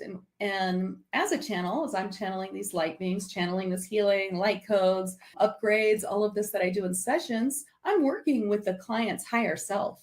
That is what I'm doing. And the beings, of course, are showing me these different realms, showing me these alternate lives, showing me these past lives, showing me this future of whatever timeline this person's on, or maybe showing me several different timelines, showing me how it could work, letting me tell this person, this is what you have to do. There's a timeline here, and this timeline looks awesome, or this timeline looks terrible. You need to do such and such to make sure you're on the right timeline. This is really important information, and you should be able to bring this information forward. And the more that you are connected to these realms, connected to light beings, well, the more that you can do this, the more that you'll be able to bring all of this extra stuff through. So if you're feeling right now in your sessions that they're just not moving fast enough, or you feel a little bored, that's sometimes an indication that there's something new for you to learn. It's sort of like your future self is saying, remember when we used to do it like this, it wasn't as fun as the way we do it now. And just sort of getting that feeling like, I feel like I should be doing something else and I don't know what it is. So I really think that messages are important,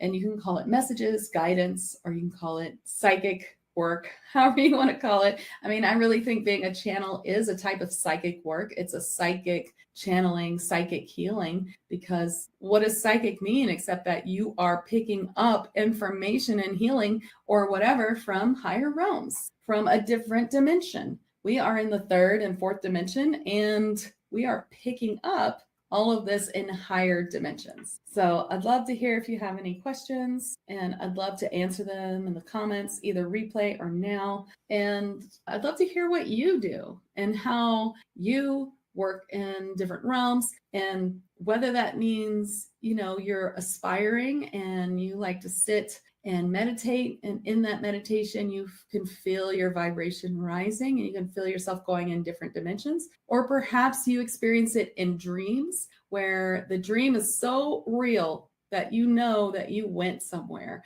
or it was so real you had a visit from someone who's passed away and you knew that they visited you. Or you had a dream that was so real but everything was different. It was like a different timeline, or an alternate life, or an alternate parallel life. You know, these are other ways that we work in dimensions in our dreams. And I'm sure that there are other ways too that you might be doing all the time if you're not on the advanced track, if you're not doing that daily in your spiritual work.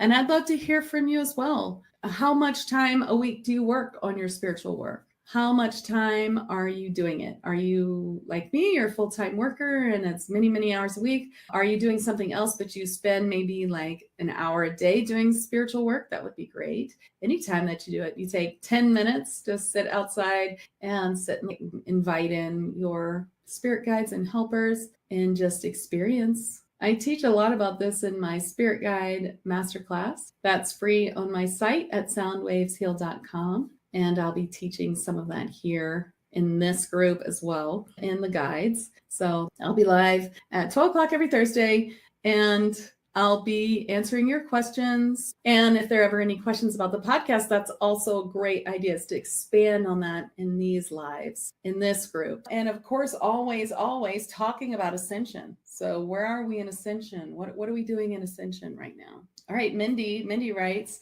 I am a Reiki master and death doula, constantly trying to heal myself and learn so I can serve others better. I am really trying to channel loved ones and recognize the signs that I get and trust myself. I pretty much do spiritual work 24/7 and probably need to play more. Yeah, I mean, sometimes that's the way too, right? I kind of give myself that shake every now and then too, like I need to go play. Well, we do, right? So that's great. I want to hear more. I want to hear your stories.